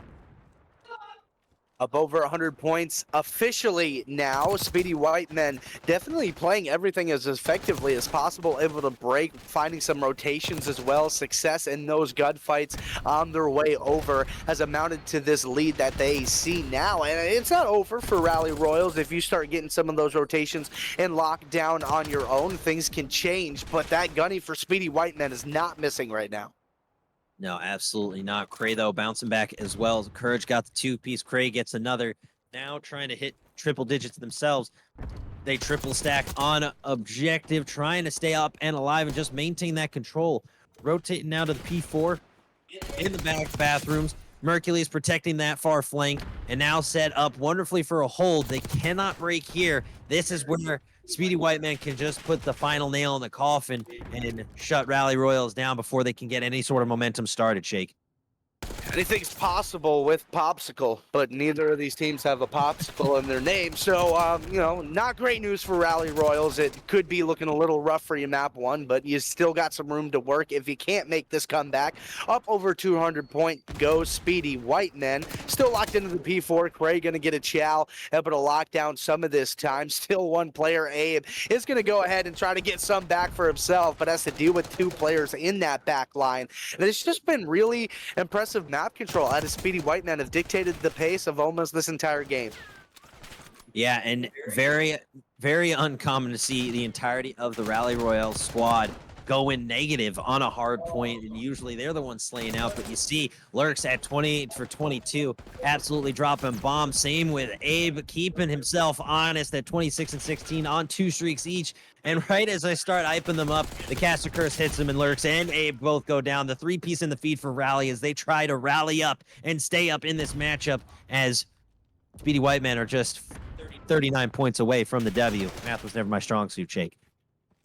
Definitely not a math major. I was a PE guy myself, so, you know, I can't really say too much about it, but I can say that these 2 teams are still willing to fight for this thing. Rally Esports has made a comeback, starting to light up that kill feed just a little bit. Good gunfight win there at a prod, trying to lock down that P2 side. That's been their main focus since it turned towards that P1, but they're also doing a good job of getting points while they're doing it. Yeah, a really, really solid job as now they're down by roughly 50 points and climbing. Rally just trying to eat away at that lead as they rotate on over to P2, and a solid rotation from that P1, P2 as they are already set up, situated. Got players on the outside, Kex and Cray, Yin getting a kill. Mercules the last one close, and a solid rotation here and plays from Rally Royals, who are down by close to 100 and now are within 30. That's what I'm telling you. It's never over till it's over. Rally Royals making a ball game of this thing yet. All set up for that P2. Looking to take that lead. Can Speedy Whiteman find the kills to get that rebreak? So far, trading. Yeah, and a solid job. Hill is clear, at least for a moment. Lurks popping up and Encourage grabbing some kills. Lurks on the outside Lurks on the inside trying to rotate out, and a solid 2-piece with the YY swap to the pistols. They're able to get the scrap, but a solid rally from Rally Royals as they try to steal this one away from Speedy Whiteman. don't call it a comeback, and that's because they are rally. So you can't use that term. It's technically not correct. Okay, so you got now them battling, and they're down by 31 points, but that's such a reachable destination. We talked about it earlier. If you're down by less than 60, you feel like you have a chance. Yeah, and unfortunately, a three-piece for Speedy as Yin tries to punch through, but unfortunately just gets overwhelmed. Now 237 and climbing. Rally trying to find a way to punch through. They got to be careful here on these rotations. Encourage picking him up. Lurks grabbing another, and I think that is all she wrote. Mercules locking down the hill as Speedy Whiteman shut down the comeback. 250-205, and a solid job. Not letting things go crazy, that's for sure. A solid start with a solid finish. You know, I'd say towards what, the 3/4 mark of that map, it got a little bit contested throughout both teams. Ultimately, It was just pretty much textbook HP out of the side of Speedy Whiteman, getting that first map under their belts. Definitely need it late in the day. 100%. 22 plus non-traded kills for 3 out of the 4 players on the side of Speedy Whiteman as they continue to dominate. We do get a lucky 30 bomb from Lurks, but we had 2 other players close as well. A solid GG's between both of these squads. With team names sorted, it sticks for the next one. Not FC Stallions playing. It is, in fact, Speedy Whiteman. Either way, folks, we had a thrilling hardpoint matchup on Skyline. We're getting our maps and info. We're moving and mowing right along in this one as we get ready for a search and destroy. Who you got in this next round? I don't know. Rally looked really good coming at the end of that one. Maybe that's a little bit of awakening for them. But Speedy Whiteman, they were just flowing all over the place. It felt like they were in control. And I don't know. Maybe S&D can be a spot where they not even struggle, but maybe not have as much success. So I think I got to go with Rally. Sticking with Rally. I like it. I like the momentum. Speedy Whiteman, though, I think I'm leaning a little bit more towards them. They played a better game throughout. Yeah, they let it get close towards the end there, but they were able to put it away nonetheless, get a solid 3-piece in the feed, and just kept stacking up kills as Rally was just essentially throwing bodies at the hill towards the end of that one. We're going to get everything set up for Search and Destroy. We're going to take a quick break, but don't you dare go anywhere, folks. We'll be right back with more Call of Duty content.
Be gone too long, chat. We're right back. Speedy Whiteman versus Rally Royals. Kex gonna find that first blood, get things rolling for his squad, but it's answered by 2 from the Speedy Whiteman. Traded back is Yin to keep it in a 2v2 situation. Spread out are the Speedy Whitemen, and one player's gonna fall. Prod finds him. Now a 1v2 situation. Merc, the last one alive. Set up in the kitchen, does at least have that bomb in hand for the moment, but a lot of work left on the table for him to clear off. Probably just going to play back, not really try to throw his life towards much, see if he can get some information, find the clearest route towards a bomb site, knows they're hunkered over towards A, just going to make that long rotation over towards B, does get spotted out by Yin, couple of shots, but nothing doing, and Prod also in the neighborhood, couple of shots, but again, nothing falling. Merc going to go ahead with that Chow, does now have the Jackal in hand, couple of shots, backs on up, gets taken down. Rally Royals will grab the first round after losing that map number 1, an essential bounce back for them. Gonna fight Prod there, getting that last kill on the board. clutching up for his squad, getting that man advantage right off the rip. Never really looked back. Didn't struggle much during that round either. You did have that early two-piece from Speedy White Men, but it was answered in tow. Who else was trying to start this off? Absolutely killing it. Rally Royals able to bounce back as Prod starts things off with a 2-0, but quickly gets taken out. And just like that, Speedy Whiteman take it to a 4v1. Kex has to get the ace here to secure the round. See if he can get it done. Kex all by himself. Oh no, we're just gonna lay down and watch the action happen. Couple of bullets while you're laying down. Usually that's how I look when I'm scrolling through my phone, but you know, apparently Lurks, he can get kills from there. So, oh yeah, a couple of shots in the butt. You turn around right to the gut. Yeah, I've heard of getting in them guts, but never seen it at a land before like that. That's pretty rough. Either way, 1-1 as we get things underway. A 3-streak for Lurks, who continues to be the thorn in Rally Royal's side. As we continue here on Skyline, Kex rushing up on this left-hand side. Looks to be push towards pool area, but again, a quick trade Prod opening things up and hit his yin for the 2-piece and now encourage in a 1v2 situation. See if the young kid can clutch up. Such a difficult spot to be in. Both players have an idea where you are, and Rally cashes in on the 2v1 advantage, and now it's 2v1 on the map. Solid job from Rally in here, just lurking like a snake waiting to strike. RKO out of nowhere from the back, taking him down. Straight shots to the kidneys. They're going to feel that in the morning. Yeah, you may want to check the urine after a kidney shot like that. Maybe a little bit of blood in there, but you'll be all right. You'll heal up from that one. Nothing we haven't seen before. And a 2-1 deficit, also nothing that these God players haven't seen before. Nothing to freak out about. You just got to hit that reset. You win one round, you're right back in this thing, but it takes some defensive prowess here on the S&D for Speedy Whiteman. Yeah, a real solid job from Yin. Just playing their patience, waiting for the rotation. Keck's going to get picked up first. Having a bit of a rough match at 2 for 3, but not as rough as Cray sitting at 0 for 3. You hate to see donuts on the field, but sometimes it just happens as Rally and company try to get set up. As we continue here, Yin and Kex, we get a solid perspective of a dead body. As thank you, we swap finally to Mercules right as the round ends, perfectly timed as we get things situated, all tied up at 2 apiece. Never late, actually arriving in perfect time for Mercs to just pop right on up and get that final kill and end the round. And hey, you get that get back, now you're basically at a 0-0 score, and you know, it's a first to 4. Yeah, that's just how she goes. Basically a full reset. We'll see how these teams fare. You know, like I keep saying, and why I like Search and Destroy so much is each and every round can be different, offering up something new rotations, new plays, new moments to capture. And luckily, we got the best seats in the house, Shake. Front and center, big screens right in front of us. We can see all the action, and now we're trying to hit that B site for the first time today. Kex is going to find the first blood. Does get answered right up by Abe to get it back down to a 3v3. Plenty of action still going on over towards that B site. Do have Merc trying to catch somebody laying around the outside, maybe a rotator that can get up, pick up a little bit of free action here, get that thing worked down even more, but Cray's gonna find another. Does get traded out by Lurks, another trade from Prod, and now it's a 2v1. Yeah, Lurks trying to clutch up in the 1v2 as we get everything set and situated. Yin here rotating on through the mid lane as it looks like Lurks is able to rotate through the catwalk trying to get to Bravo. Luckily has objective in hand. Elects not to go for the plan on B, trying to push to Alpha, and could be a costly mistake here. Gonna run it in to Prod, take him down. Now 1v1. Lurks trying to clutch up on the 2 streak currently, looking for the 3-piece. Doesn't see him rotate down. Slides in, up close and personal. Touching the 1v1 Rally, taking over 3-2. Just an unfortunate timing on the slide there. Yin laying patiently to see what's gonna happen. Chows out at the exact right moment and wins the gunfight on the jump shots as well. Up to 6-2 for Yin there. Not FC Stallions or Speedy White Men on the victory. That was the Rally Royals getting that one down, taking the advantage again. Yeah, a real wonderful job from Rally and an incredible clutch in the 1v1. Those situations can always be a bit intense, but if you're able to lock in, focus up, it just gives your team a huge momentum boost as we get this round 6 underway. Prod with a tough nade to himself, taking himself out. And when you lose one of your star players early to their own mistakes, it's a bit tough. Cray able to pick up the trade, make it a 3-3, but unfortunately, Encourage is making it all in favor of Speedy White Men as Lurks tries to rotate through. They're stacked up, trying to track down these last two players on Rally. Yeah, that self-nade's unfortunate. You could have been in an even better situation, so it's not a 1v1, but Lurks will put it to bed, and it could have been a 2v1 situation, but that early self-nade took out Royal Ravens for that round, and it was just a disadvantage the entire time, and Lurks will find a bolt at the end. Yeah, unfortunately, that Omni movement can be a little tricky, and Lurks was able to bamboozle and foozle their opponents and just do a phenomenal job. As once again, we're all tied up 3 apiece as these teams continue to trade rounds and search and destroy like punches in a box in a match, blow for blow, punch for punch, shot for shot. These teams are duking it out, and really just happy to be casting it here with you, Shake.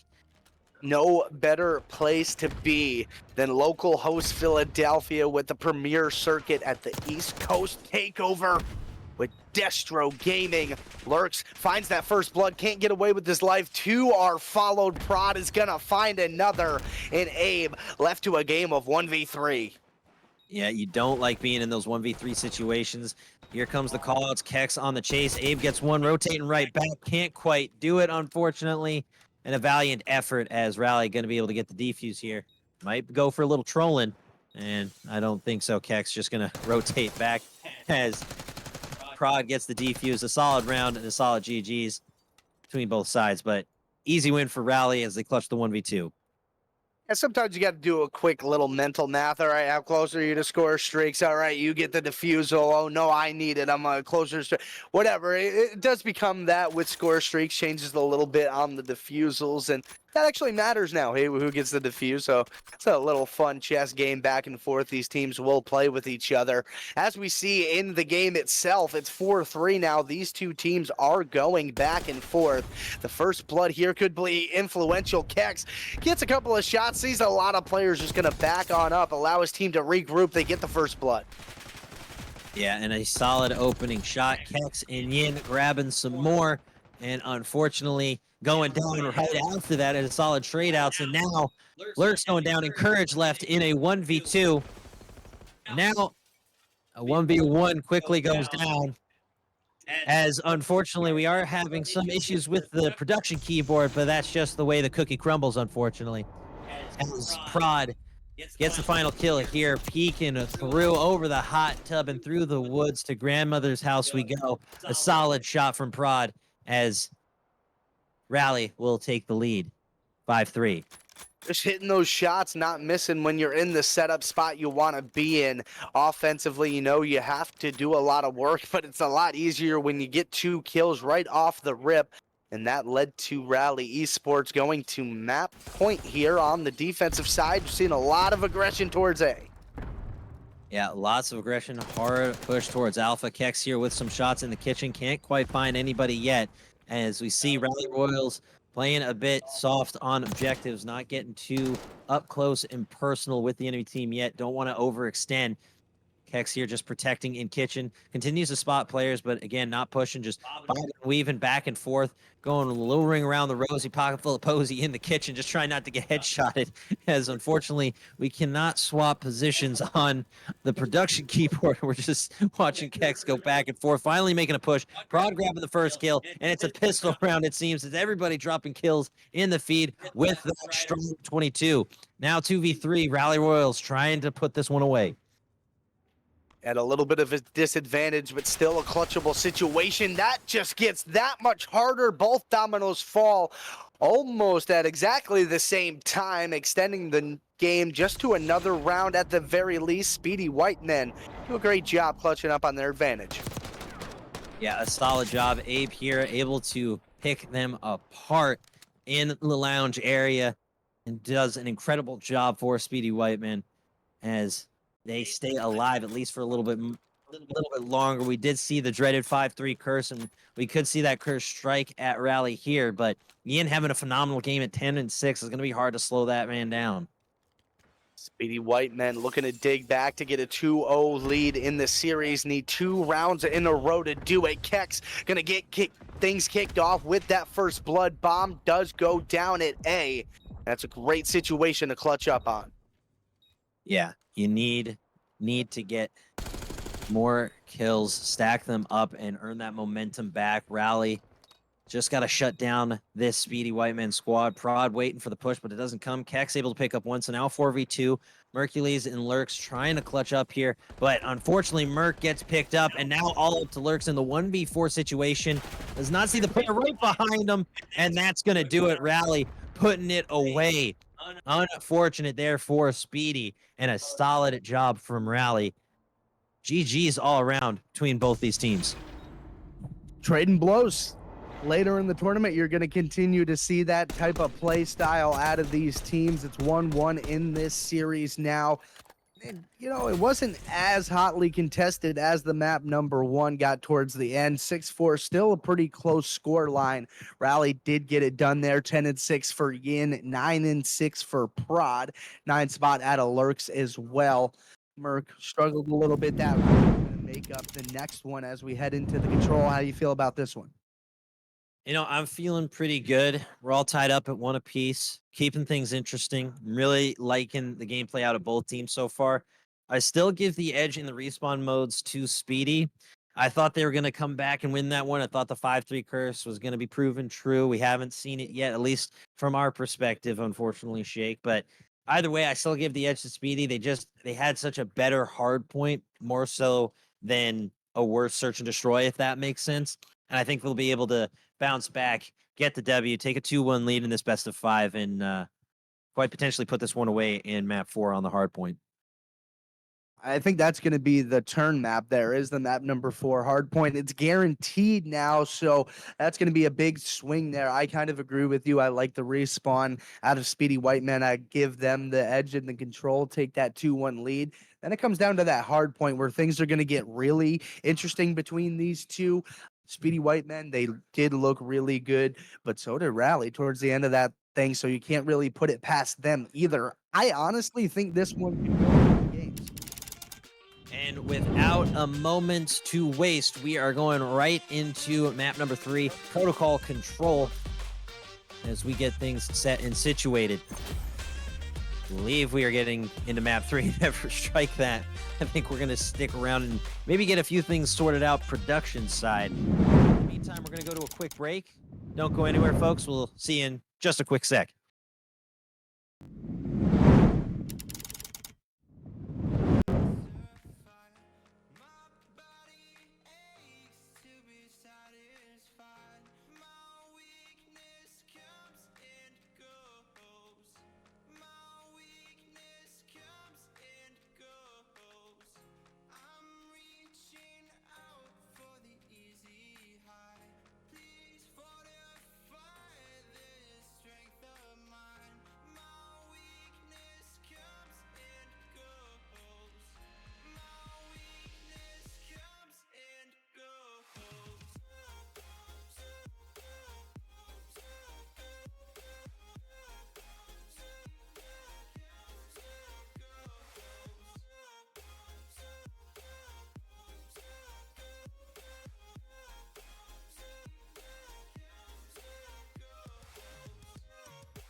getting after it here. Speedy White Men versus Rally Royals. Map number 3, Control again. Gonna pick up that first kill on that offensive side. Now Rally Royals trying to dig things in. We talked about them during that respawn prowess and looking to do more of the same. Yeah, and a solid job thus far. We got everything sorted out, production side of things, and I heard from our observer, Cheetah Wunga himself, that he was hitting the number 9 button instead of the number 8. Although there are 7 other numbers he could have hit in the meantime. Either way, solid progress on Alpha for Rally Royales as they try to secure that 3rd progress bar, unfortunately shut down by the Speedy White Men as Encouraging Company clear house and are just trying to lock in on defense. Still fairly even in lives as we're tied up at 23-22, excuse me. Push back a little bit in their spawn right now are the Rally Royals trying to fight out so they can get to one of these hills, but Speedy White Men doing a great job of cutting them down on their rotations, finding gunfight wins through mid, trying to work through either top spawn building as well. No, that's a good spot to try to set up and find some kills. Prod is going to find one and finds the second as well. That's 3 dead. Kex finding one on the other side, and that's an opening for Rally. Yeah, a really large opening that they need to take advantage of. Puns fully intended. They are going to be able to secure this alpha objective, it looks like, if they can maintain this control. We see Speedy White Man trying to speed their way over, but can't quite get there in time. Ian with a solid turn and burn over on that spawn building. Cray looking for the finish, but couldn't quite find it as they begin their rotations towards the back end. Speedy White Men starting to falter a little bit here on defense as they're down a life. Rally just winning their gunfights and beaming as they slowly descend on towards Bravo.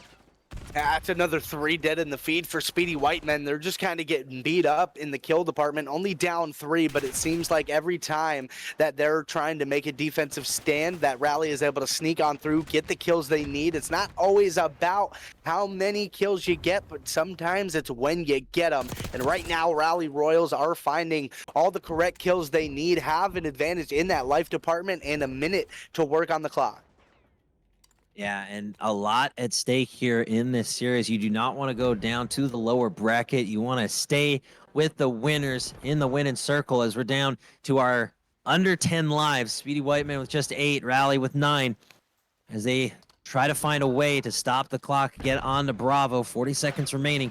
Shots coming from Speedy as they get the double. Yin and Kex going down. Prod from the heavens gets the headshot, but only 1 in that trade. Still 6-6. Speedy White Men got to be careful here. Speedy White Men are able to set up a lot of map presence now at this point. Abe finds a big 2-piece, and now they are all over this B site. Less than 20 seconds for Rally Royals to try to do something with 2 players left on the board. Yin fighting for his life here. Don't know how much he's going to be able to do. Abe does find himself on a 5 spree as well. It looks like this will be Speedy White Men's round, and indeed it is. Yeah, unfortunate there for Rally. Just made some real critical mistakes towards the end there, got caught out in the wrong place at the wrong time, and we saw all tied up at 6-6, and then all of a sudden it's 6-2 in favor of Speedy, and they took advantage of the numbers game towards the end there. Abe starting off with a 10 for 6 in round 1, only going to get higher, and Abe starting to cook.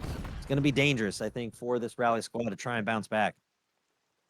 Yeah, the Speedy White Man team, you could say the same for any team in this tournament. The more you let them get hot and start to do things the right way and start winning some tough gunfights, the better it is going to be for that team. So you're going to want to shut down any momentum when you can. Speedy White Men do a good job of salvaging the defense.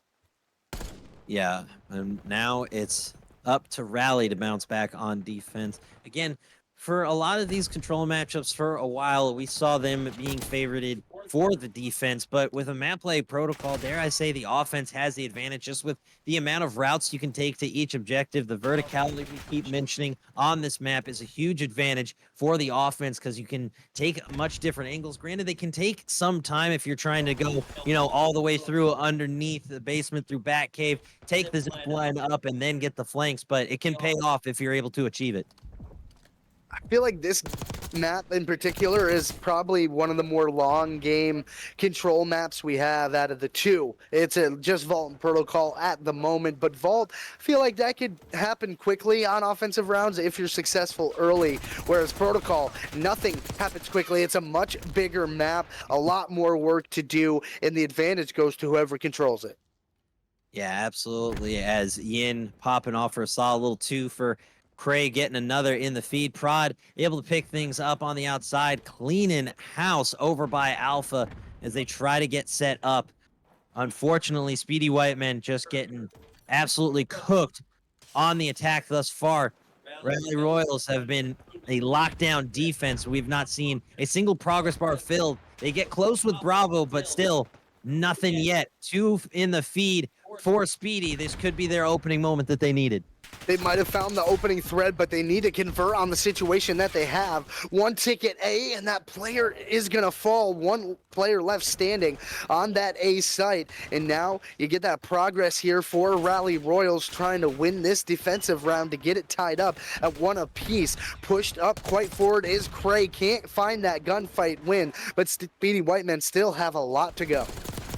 Yeah, and it seems like a complete turnaround for Speedy as they're able to get 2 progress bars on Alpha. It's quickly contested. Mercules with the help on the outside, trying to secure this Alpha point and continue to lose it. Yin trying to get there in time. A beautiful job from Lurks on the 6th streak. Make it a 7. Absolutely cooking on Alpha and basically took it solo right there. Excellent work from the Speedy White men. Less than 20 seconds to close the hill, and they get it done. And a tick and a half and a little bit more on B as well. A minute to work with lives. A little bit of a problem. 9 to 12. 9 to 11 now, so it's not a horrible situation, but you got to think about it. Yeah, unfortunate there. Speedy on Bravo, making that progress. Get to the 2nd.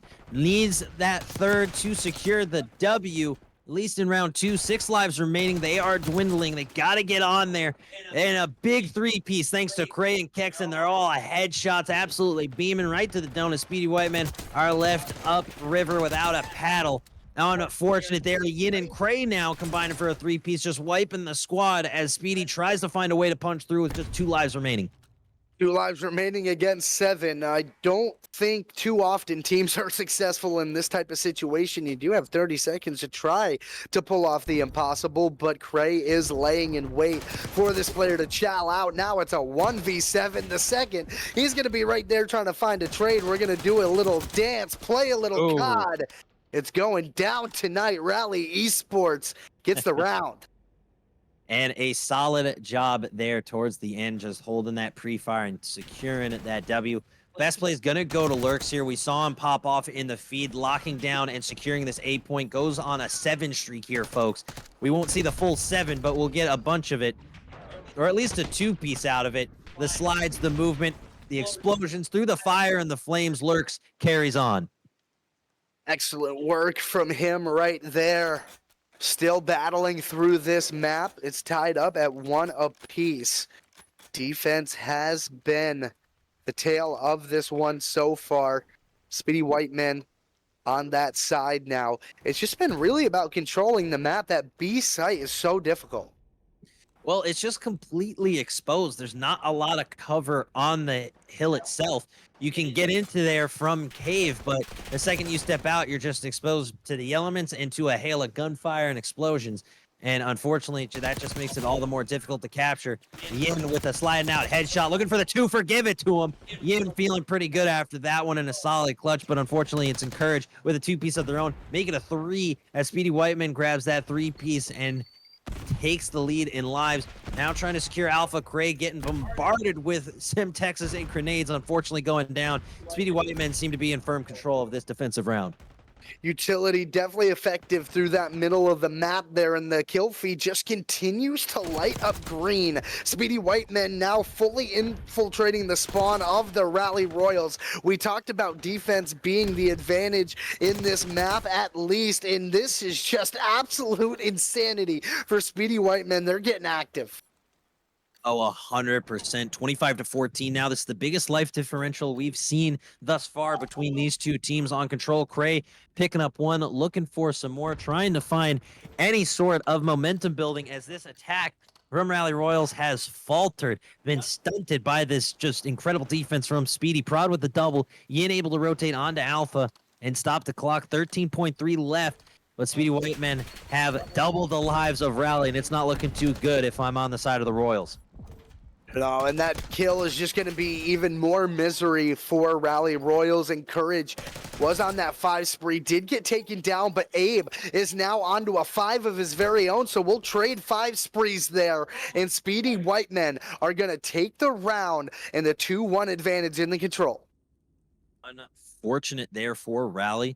Thought they had the momentum in this one, but I guess not. Encourage grabbing the best play here from second floor in mid, bobbing and weaving, flicking left, right, and center, turning and burning to grab a solid 3-piece. And just beautiful shots with that Amos, to have that knowledge, know your peak so well, to just pop up and take that shot, and how confident you got to be. Nothing but respect right there. That was a solid GG's. Absolutely. We talk about the size of the map, but there's so many power positions that you are going to want to look for. And it looks like we have a little bit of a lobby issue at the moment. The lead is 2-1 for Speedy Whitemen. We're going to get this thing set real quick. Don't go too far, chat. We'll be right back.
you know?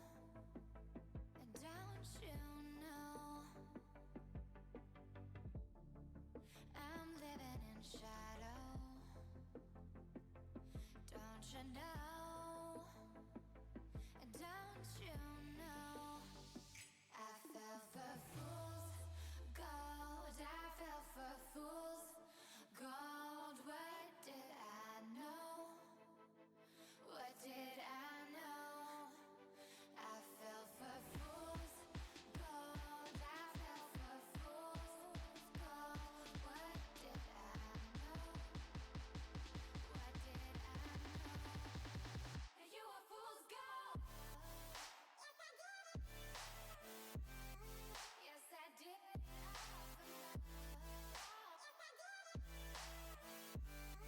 Yes, I did.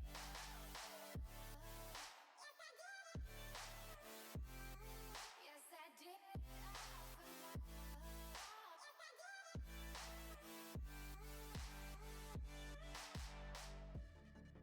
And I did it all for love.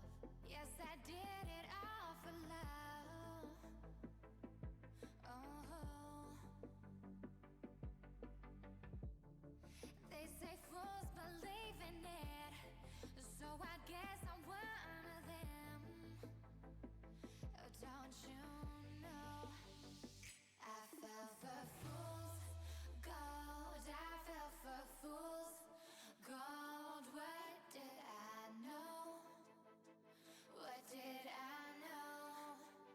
I fell for fools gold. I fell for fools gold. What did I know? What did I know? You were fool's gold. Yes, I did.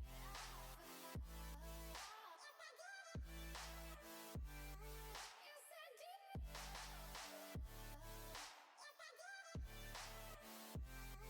Yes, I did.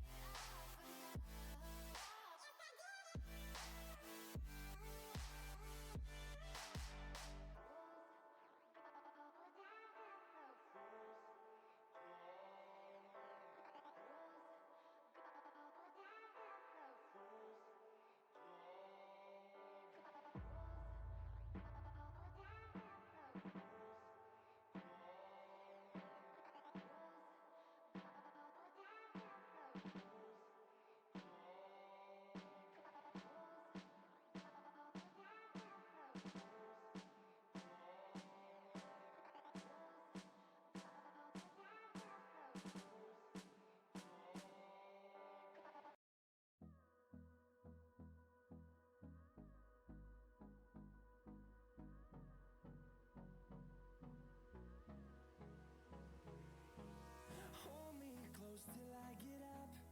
Time is barely on our side. I don't wanna waste what's left.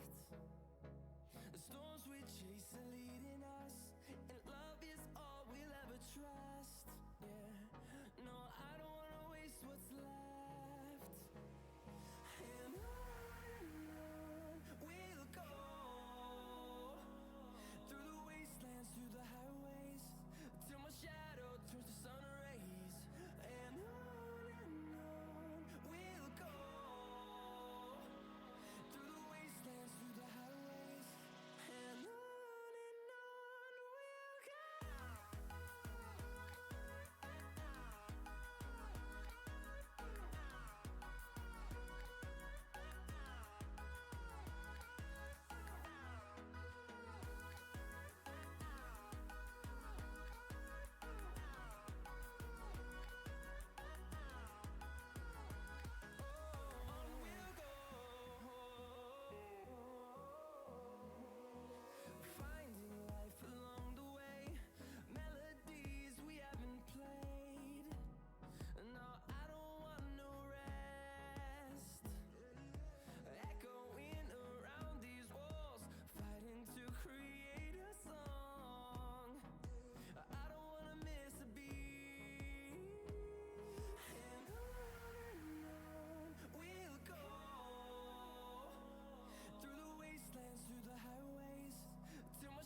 And we're back, folks, with a bit of a different matchup as we get Overtake taking on One True Army here.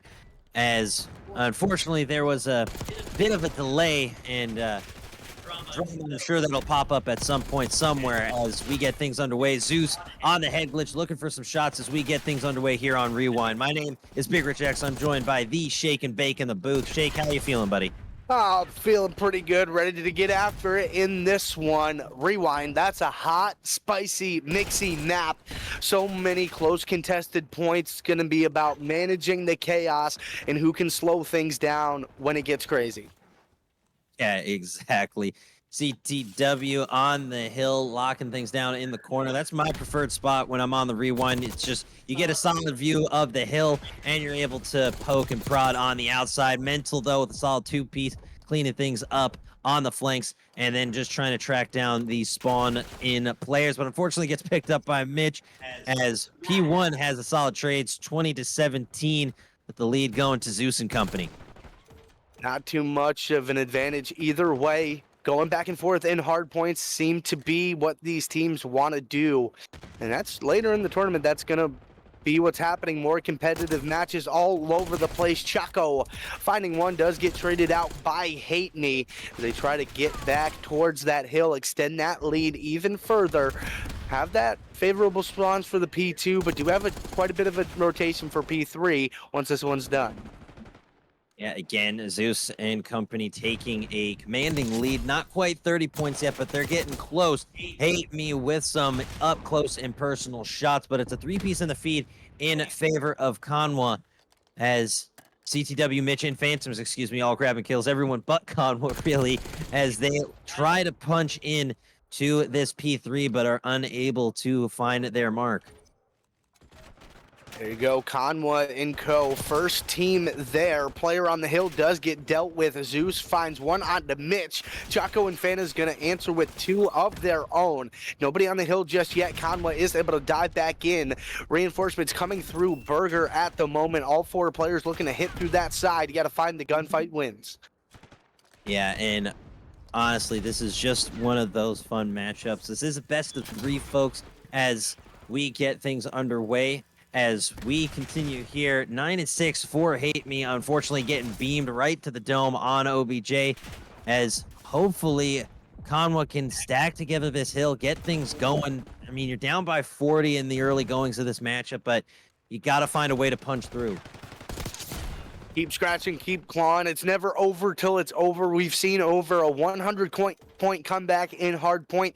Might as well make another big one happen for yourself. Down about 56 as we make it back towards the phone store, Radio Shack, whatever the heck you want to call it. It's a tight, close corners battle gonna happen here. You make your way through that long back street, B Street, whatever you want to call it. It is all in favor of Zeus and Co. Yeah, Zeus on the 4 streak wants some more. I'm seeing streaks of 1, 2, and 4. Zeus knocking on the door of that W as they crack into the 100 points. Excuse me, not quite 100-point club, but get into triple digits themselves. Plenty of streaks are going to go a long way in setting your team up for success. Roll here, waiting for the push. Solid shots. They're just lining up like fish in a barrel. Roll with the 4 streak, just rolling on through the entire enemy squad. Just keep rolling, baby. Why not? Rolling down the river or rolling into the store, whatever you got to do. It's happening in the scoreline for you, 120-31 at the moment. Mental at 9-8, hopping on with him, does get taken down. Conwa and Chaco going to find 2. Phantoms follows up with yet another. P4 getting ready to roll on over here, back in that generator room. Yeah, Phantoms and Overtake doing a solid job against One True Army here. Zeus just trying to keep things collective, has had a solid stack up for One True Army, but unfortunately it is not going their way on this one as Overtake trying to lock in, get something going for themselves as they find themselves still down by about a full hill, 64 points, but they're slowly eating away at that lead. Big two-piece from Mitch, but the trades are coming back left, right, and center as it looks like a checkerboard in the kill feed. Overtake has completely taken over this P4. They're locked right into it, trying to get back into the game itself. You do get a reach out and 3 kills through the front, but Phantoms is right there. Can't quite connect on number 6 for quite a dandy streak, so you at least can take control of the back door of the video store, can set you up for the next hill. Yeah, and that is what it is all about, folks, is trying to set yourself up for success on those rotations, get compound hills back to back, win your rotations, get your breaks if you have to, and find a way to punch through your opponent, showing no remorse, no mercy on the field as we get rewinded back to P1, 145 to 69. Be careful there, folks. That is not the safest of numbers. Just be careful, Shake, okay? You say I think it's a pretty nice number, honestly. I think it's one of the nicest numbers out there. Well, to each their own, whether it's 69, 78, or 145, this is still a very fun matchup to watch as we finally see Overtake get some semblance of control here on Rewind. At 86 points, they're still down by about 60, but they're slowly creeping up into those triple digits. Not quite going to hit it yet on this P1, but need to win this rotation and need to punch through and take over. Roll. Going to be a bit of a problem, though, on this flank, I think. Let's see if we can find some of these kills. You do have Overtake in control of the hill for the moment, but they come through the back. One True Army looking like their namesake, but it goes down in the back. You get some trades, and you do maintain the hill for the moment if you're Overtake. You're going to back on up just a little bit, regroup with the rest of your team, formulate your own break.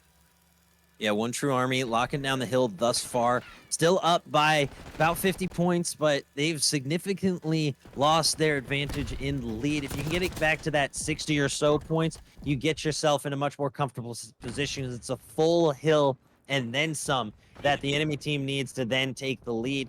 And we very rarely see a full team hold a hill for the entirety of its 60 seconds, but I mean, One True Army doing a phenomenal job here, just padding their lead even further. Mental on the high ground. Might decide to go for the push. Spots a player, peeks up, and takes the high ground advantage. Obi-Wan would be proud, I'm sure. Absolutely. Anakin says to heck with the high ground, but sometimes it's important to see what you're going to get. Overtake has done an excellent job to keep this game in a somewhat manageable position and just get a clean 3 dead, make it 4 in the feed, and the hill is all theirs. Looking to get as many points as they can before those reinforcements come through. And this was a much needed hold.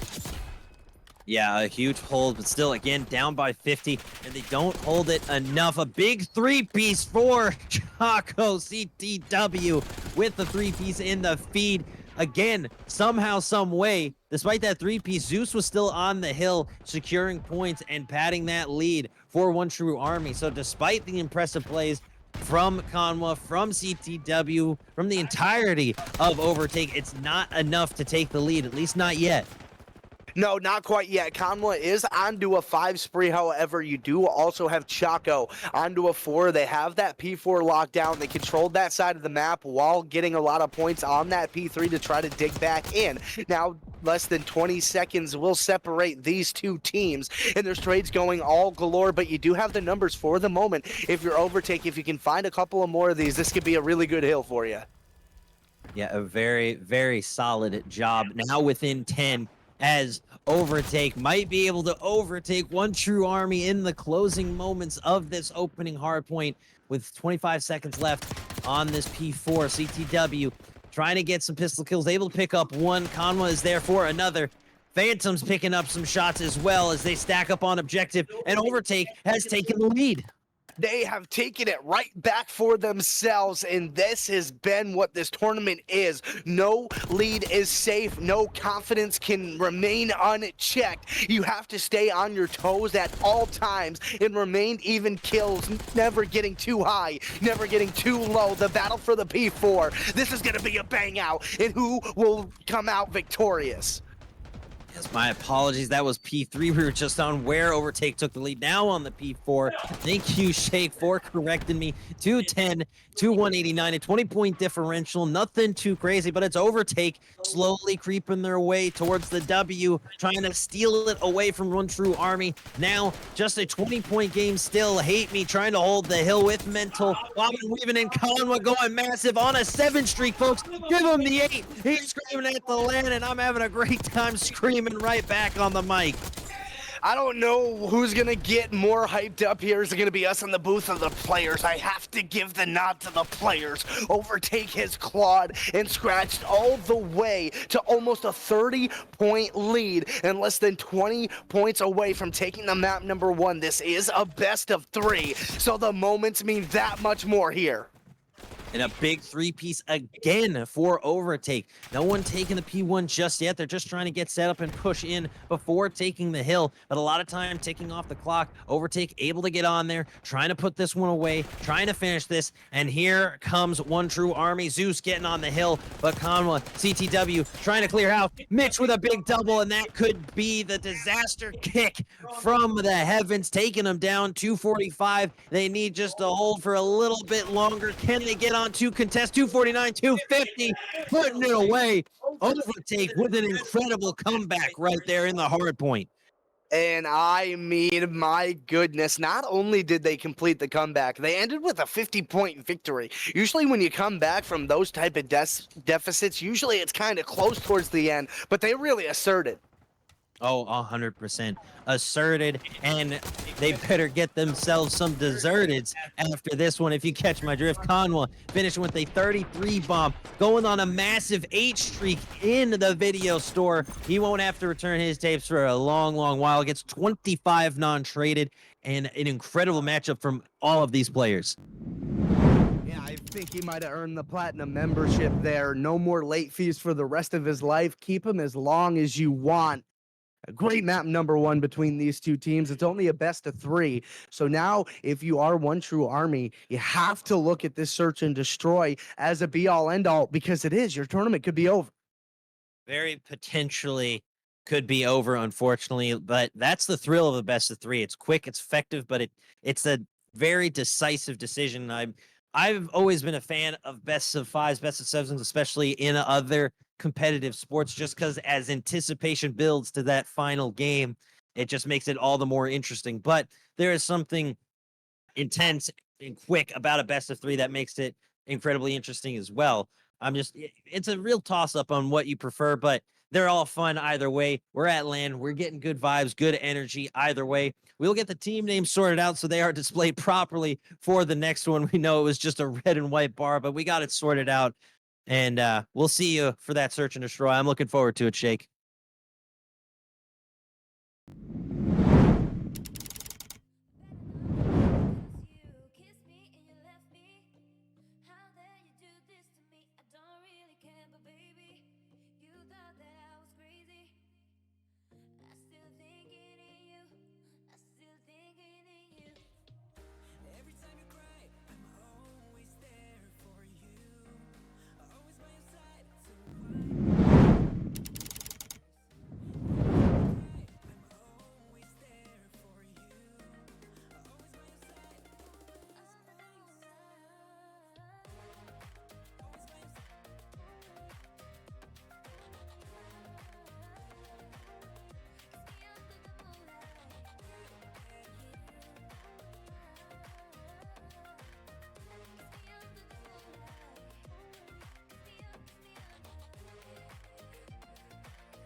Hello, one and all, and welcome back to the stream. My name is Big Rich X. I'm joined by the Shake and Bake in the booth, and we're getting ready for my bread, my butter, my sugar, my cream, my everything. When it comes to casting, it's search and destroy, it's vault, it's gonna be hot, it's gonna be heavy, but luckily I got Shake to hold my hand through the way.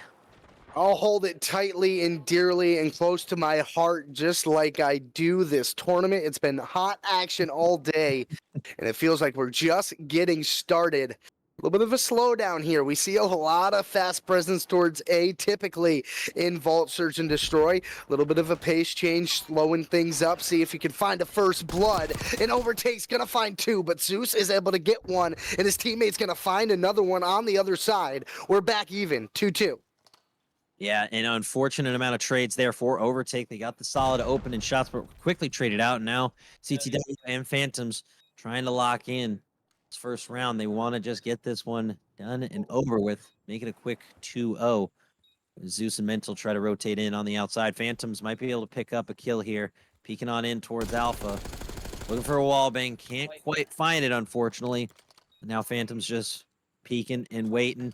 Timing the nade, peeking out, might get the nade kill, but unfortunately can't finish. But the push in from CTW, trying to finish this 1v2, now 1v1 as Zeus able to lurk away. CTW with the clutch in the 1v2, Overtake with the W. What a defensive round win for Overtake. The 1v1 bottom vault has become so classic to see here with this map and mode combination. And it's going to be one of those things people think about a lot. Yo, you remember that 1v1 and you remember that 1v2 I clutched on vault. These are the moments we will remember, and Chaco just got one right there. Yeah, and a solid round win. They carry that momentum forward from that 250-200 win in the hard point. Just got to keep it rolling. CTW having a great time starting off at 2-0. And again, just keep, I mean, you able to clutch a 1v2 that's got to set the tone in the right way for your squad.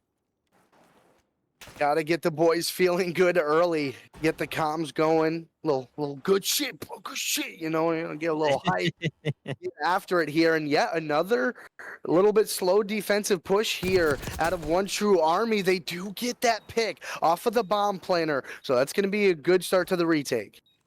Yeah, nice pickup from Mental, and no time to pitter or patter. Let's get at her, like my boy Shake was saying, as Roll waits. And a beautiful turn from Phantoms, just a one tap with the Strider. Turning and burning is a beautiful shot. Conway lurking in the corner, picks up the trade. And now 3-2, Zeus and Mental trying to clutch up. Conway cooking in the back lane. Zeus unfortunately gets picked up before he can get to cover and Overtake, get the 2-0 lead. Oh, they're feeling themselves after that map number one, aren't they? 2 rounds in a row, offense, defense, doesn't matter. They are feeling the gunny right now. They're playing their routes precisely, not making sure to overchow anything, getting to the positions that they want to be in, and holding what they need. And you got to make sure you hold on to what you need, but also hold on to what you love, folks. And I sure do love myself an NFT energy drink. Thank you, NFT, for sponsoring this event. Shout out to Destro Gaming. Shout out to Pulse Controllers, and shout out to local hosts. This has been an incredible event thus far. A beautiful, gorgeous venue right in the heart of Philadelphia, the city of brotherly love. As we get round 3 underway, quick bomb plant to Alpha as One True Army tries to grab their first round. Here comes the push in from Conway, but it's not enough. Not enough, and that's going to be 2 dead going down for Overtake. Looks like One True Army finally has a little bit of hope inside of this game. Chaco, now the last player alive, all by himself. Roaming around that B street, trying to find somebody just peeking out, maybe get an easy one, but it looks like Zeus was prepared for that rotation, doesn't get the timing to check it. Chaco wins that gunfight, brings it down to a 1v2, but not much time left on the clock to try to make anything happen for you. I mean, they basically have to line up. You get one, but you get the trade. One True Army gets around. Yeah, OTA with a solid stack up there towards the end. You see him slide up, but Mental was there to pick up the trade right as they rotated on in. And unfortunately for CTW, just gets picked apart in the water of the objective, and unfortunate there. Do wish they could cool off poolside, but it's kind of hard when there's a massive explosion hole leading into the vault from a pool. doesn't make a lot of sense. But I like the map. It's a fun, interesting look and a new design, and seems to be a favorite amongst the players as well. Yeah, it kind of looks like the search and destroy game already happened. There's 2 explosive holes in the map, but apparently we can, set another bomb site afterwards because just to make sure the job is done. But the job is not done for either one of these teams. Only one map is gone, and we're in the early parts of the search and destroy. 2-1 lead for Overtake. Bomb is down for them, but they do have 2 players dead. Yeah, Zeus stacking up with company, pushing up. Phantoms goes down. Last one in OBJ. Mitch only able to pick up 1, and a near flawless round for One True Army. As you see, Zeus popping off at 7 for 3 on the 3 streak, and now all tied up. Someone call the ballet because I just found their 2-2. Ooh, a little action, a little Hey, action, I try. We have a good time here. Yeah, I was trying to find some more ballet terms, but that pretty much exhausted my knowledge there. So great job there, Zeus, extending out to 7 and 3. One True Army tying it up at 2 apiece. It was a hot start for Overtake. They were rolling 1-2 rounds in a row, but it got answered immediately. And One True Army, you don't have anywhere left to go if you lose this map, and that was a great answer. Yeah, a real solid job. Able to, come back from a 2-0 deficit to win 2 in a row yourself and stacking up. Hate me with the double, but CTW and Phantoms get 1 each of their own. So it's a 2v2 quickly as everyone sort of backs off and resets, but a quick push as unfortunately Conwa left all alone. Zeus on the 4 streak looking for some more. Conwa trying to clutch up and retake this lead for Overtake. I wouldn't put it past Conwa to clutch up in this 1v2 situation. It's very winnable. The good news for One True Army, they are playing together, deciding not to fan out. They still have to work to pick up this bomb. Don't know if Conwa has information on that bomb or if that's just the position he's chosen. Either way, not a bad spot to be. Zeus looking to creep up, but Conwa does just dip out, try to find somebody. And they're just going to completely miss each other. But Conwa may have the rewrap of a lifetime. Does spot 1, gets out with his life. Bomb might look to go down, but can Conwa make another play? Oh, here comes those environmental kills. Unfortunately, doesn't blow up just yet, but Conwa with the shots. Zeus now in a 1v1, almost falling outside the map. Got to be careful here. Zeus spotted him. Conwa now pushing up. Got to be careful of that van. Might be smoking still. Shots coming. Conwa unfortunately going down. No van kills here today as One True Army wins 3 in a row now to take the lead. That was great work out of the side of One True Army. They had that 2-1 advantage. Conwa does find the first kill there. Nice work with the nade, flushing out that bomb planner, getting that kill, running towards you. Those are some of the easiest ones you'll ever have. But then when it came down to that 1v1, excellent repositioning to just head up behind those planners, get that head glitch going for you, just win the gunfight from there. Yeah, absolutely. I mean, when search and destroy rounds come down to a 1v1, it just makes it all the more thrilling. Everything on the line, especially that round 11, everything at stake. That's why I love search and destroy so much. Very rarely do you see a 250, 249 finish in the hard point. Sometimes it can be a bit closer on the control, but each round comes down to a new situation every time, and we get some opening kills to make it a 3v3 in this one, and it's just my favorite mode, and I can't keep hyping it up. And Hate Me finds one. Mental's going to find another. So now it's a 1v3 situation with the bomb down. Going to go ahead and hop on that defuse. Chaco just going to throw a couple of shots. Does find Zeus, but the defuse is going to come through. And that's going to be another round on the board for One True Army. That's 4 in a row. Yeah, a beautiful job. Might go for the full reverse sweep here. I don't know if it technically counts as a reverse sweep since Overtake was only up 2-0, but still. Going down 2-0 just to bounce back and win, if you can get 6 in a row and really stick it to Overtake, that's going to be a bit tough. Zeus sitting at a solid 10-4. Good buddy is leading the pack as the god of gods rightfully should as we get round number 7 underway.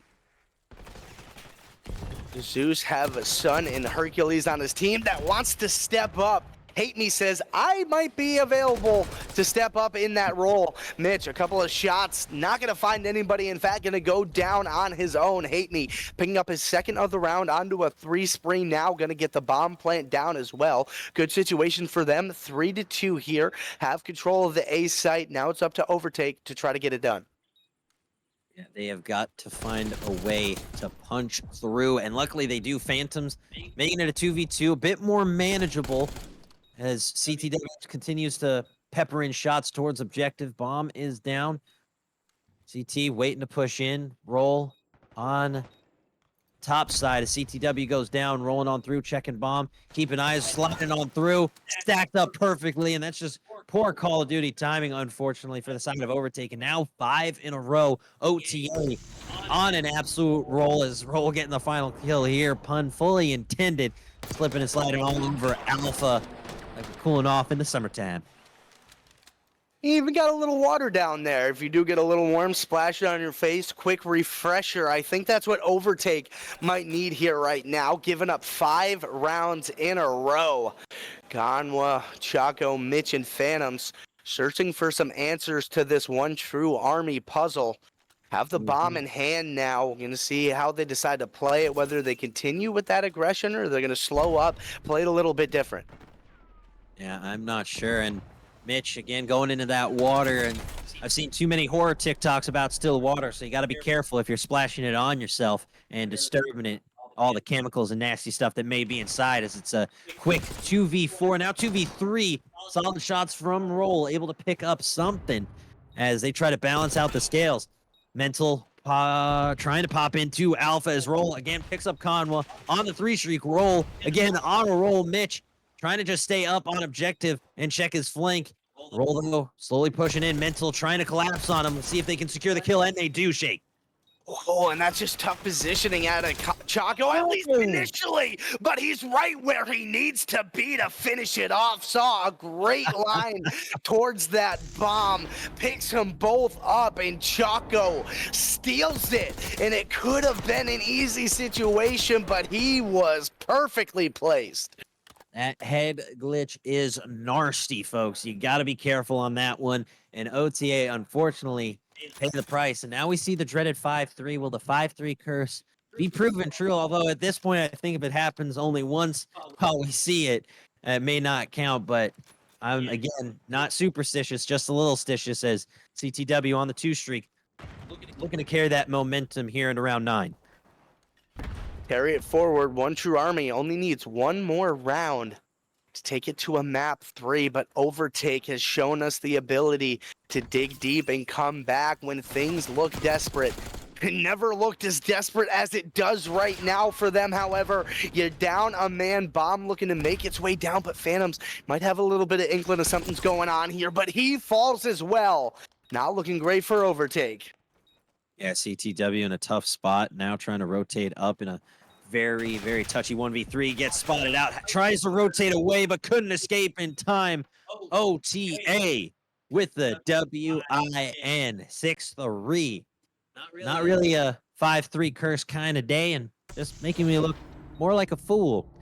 Chad already knows that I am. Either way, Hate Me with the final kill, sliding out, able to get him by his right by his buttocks, it looks like. Unfortunate there. Sometimes the thick thighs don't save lives. Shake. You got to think, maybe if he was like a manscaping guy, he might not have got killed there. Like maybe if he shaved his butt hairs, he would have been okay. Right? Maybe? No? Nasty. It's foul, bro. All right. Well, maybe that's enough talk about players' butt hairs, but we got a map number 3 coming ahead in control in the loser side of the bracket.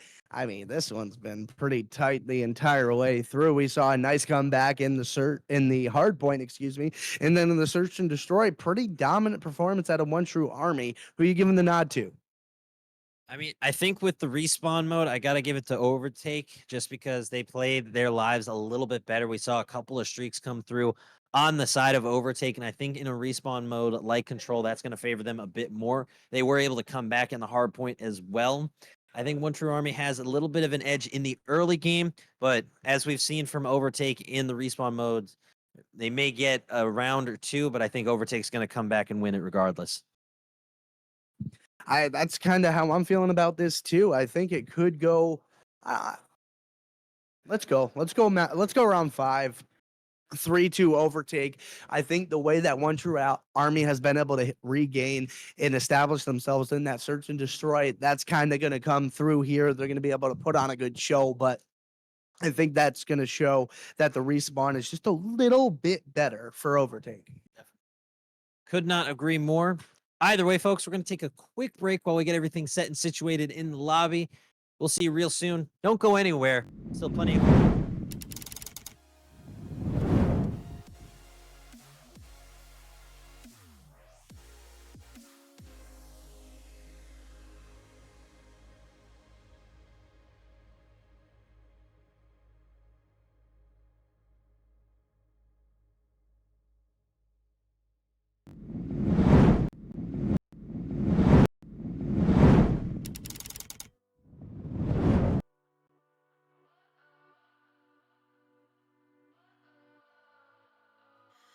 What does perfect even mean?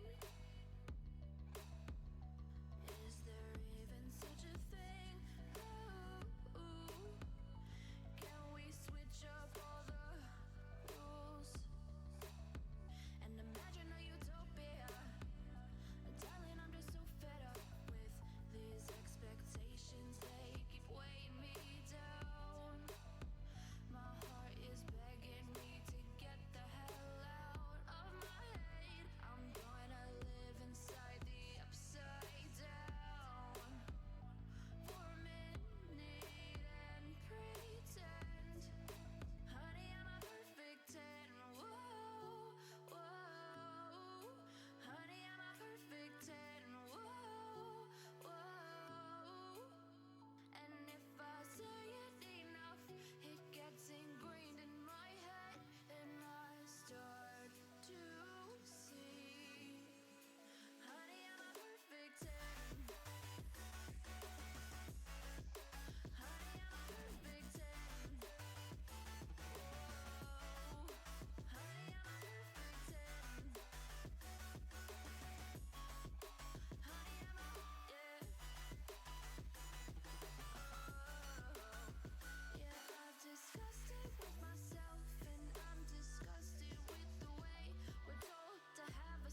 all. We are back for our final match between these two on Control. We're going back to Vault.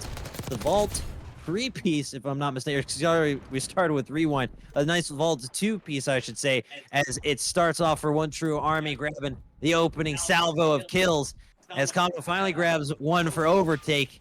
One True Army looking pretty good to start things off. And unfortunately get absolutely reverse swept on the kill feed right there, making me eat my words shake. They looked good until they didn't, and so far it's been almost completely white in the feed after that.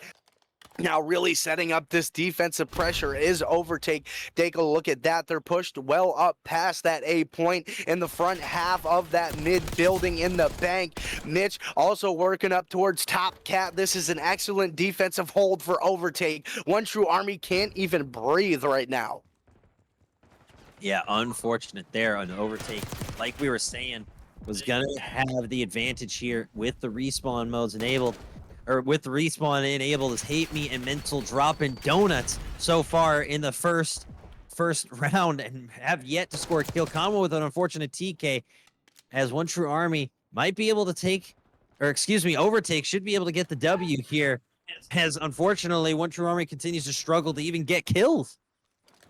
It has been a struggle for them to get kills. Take a look. They're down 5. They've definitely been getting some here or there, but it's been mostly Overtake. In the kill feed, you do get that first tick onto A, so that's a little bit something done for you.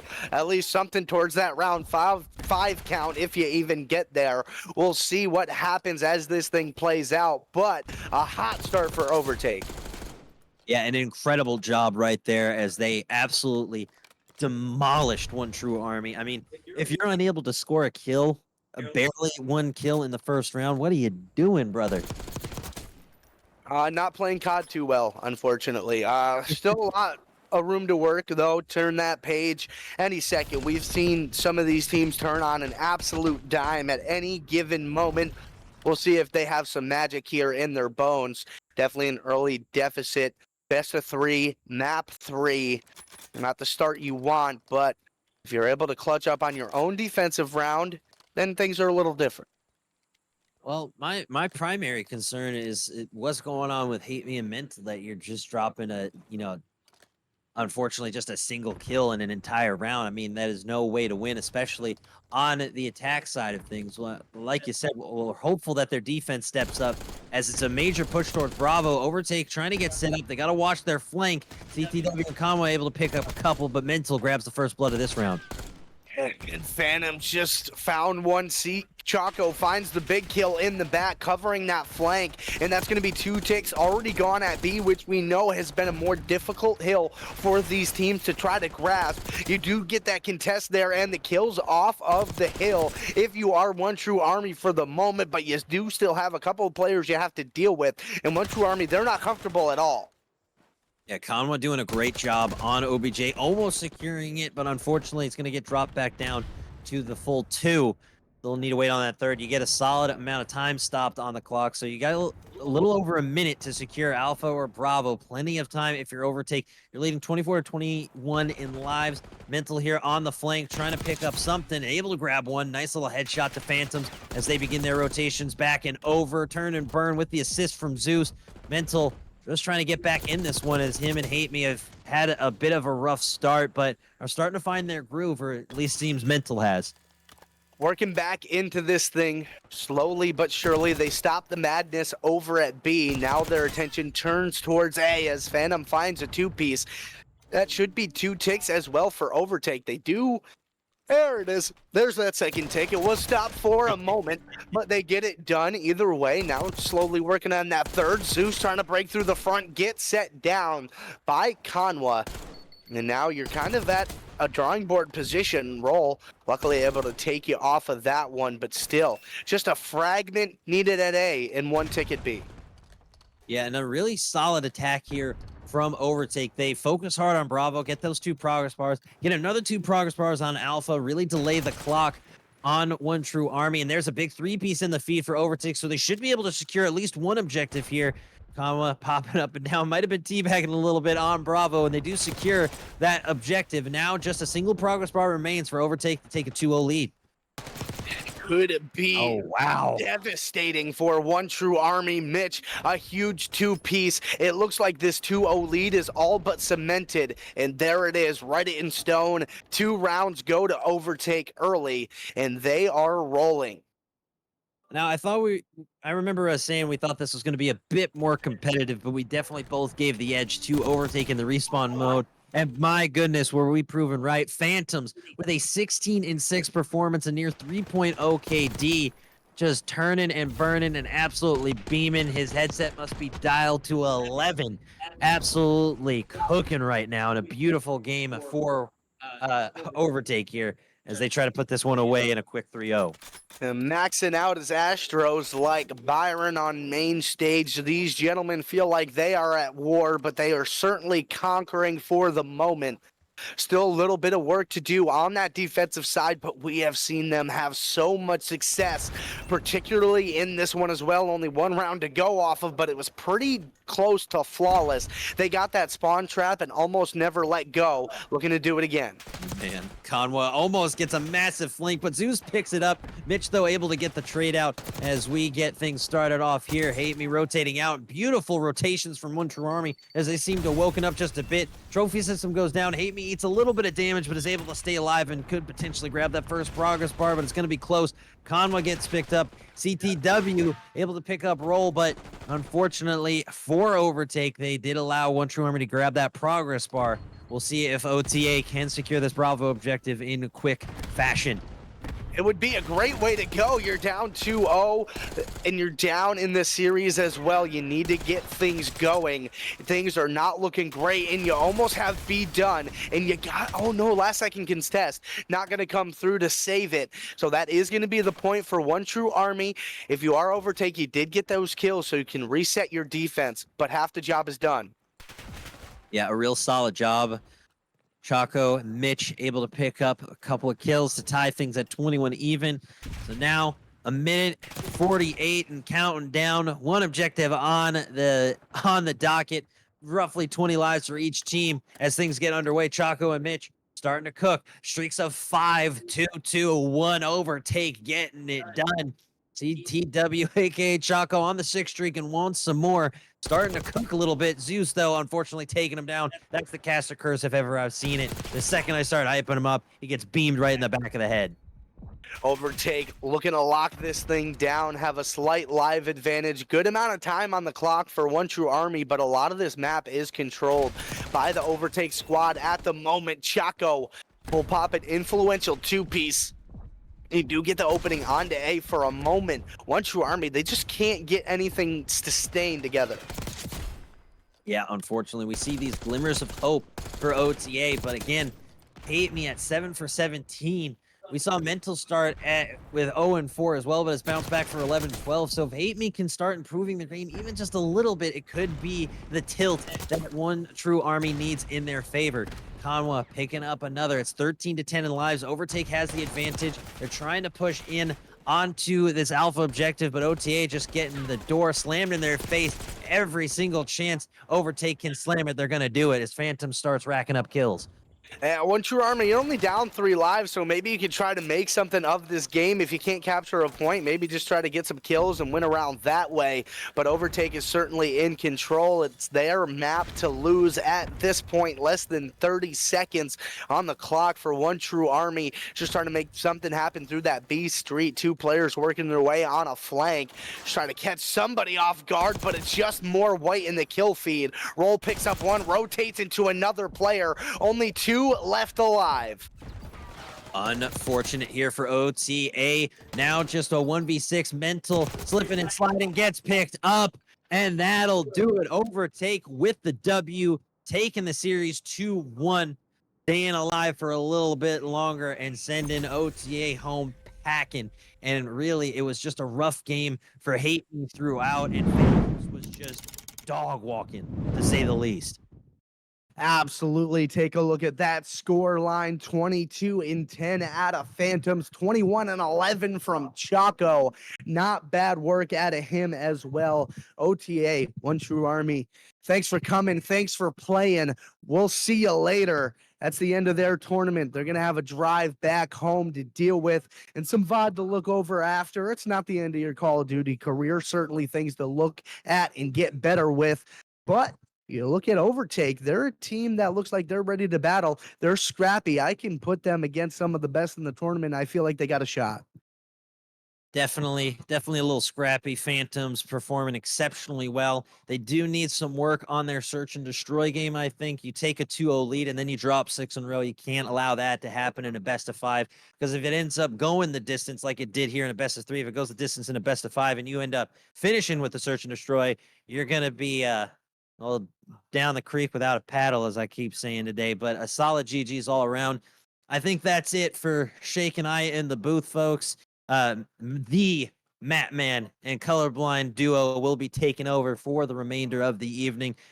I am Big Rich X, and it has been an absolute honor, nay, a privilege to cast for all of you here this evening. And a huge shout out once again to local host for the venue spot. It's gorgeous. Huge shout out to our sponsor, NFT Energy Explosion. Please be sure to sip some innovation at some point if you can. Pulse controllers, thank you as well. And the biggest shout out of all to Destro Gaming, because man, that championship looks beautiful. If you've seen photos of it already, you know what I'm talking about. And if you haven't, just be sure to check the feed. You know why I'm getting so hyped about it. Whoever's taking that home better hold on to it, because if not, I'm gonna yoink it. But Shake, do you have anything else to add before we head to a quick break? Yeah, it's been an absolute blast to be behind the mic calling some of this amazing action we've got to see at the premier circuit. Destro East Coast Takeover at local host in beautiful Philadelphia, Pennsylvania. Yeah, I'm Shake and Bake. This is Big Rich X. We had a blast casting for y'all. We'll be doing some interviews throughout the night here and there. Keep it tuned for that. The Map Man and Colorblind will be coming at you next. Don't go too far.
What's holding you down? I ain't like others. Don't let them hold your ground. I am in the somber sky. I am hearing all the lies.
into the Premier Circuit. Destro Gaming Takeover, taking over for the rest of the stream. It's me, Colorblind, joined in the booth with the Map Man. We have LO6 Overtake, a losers finals potential matchup here. Let's get it going.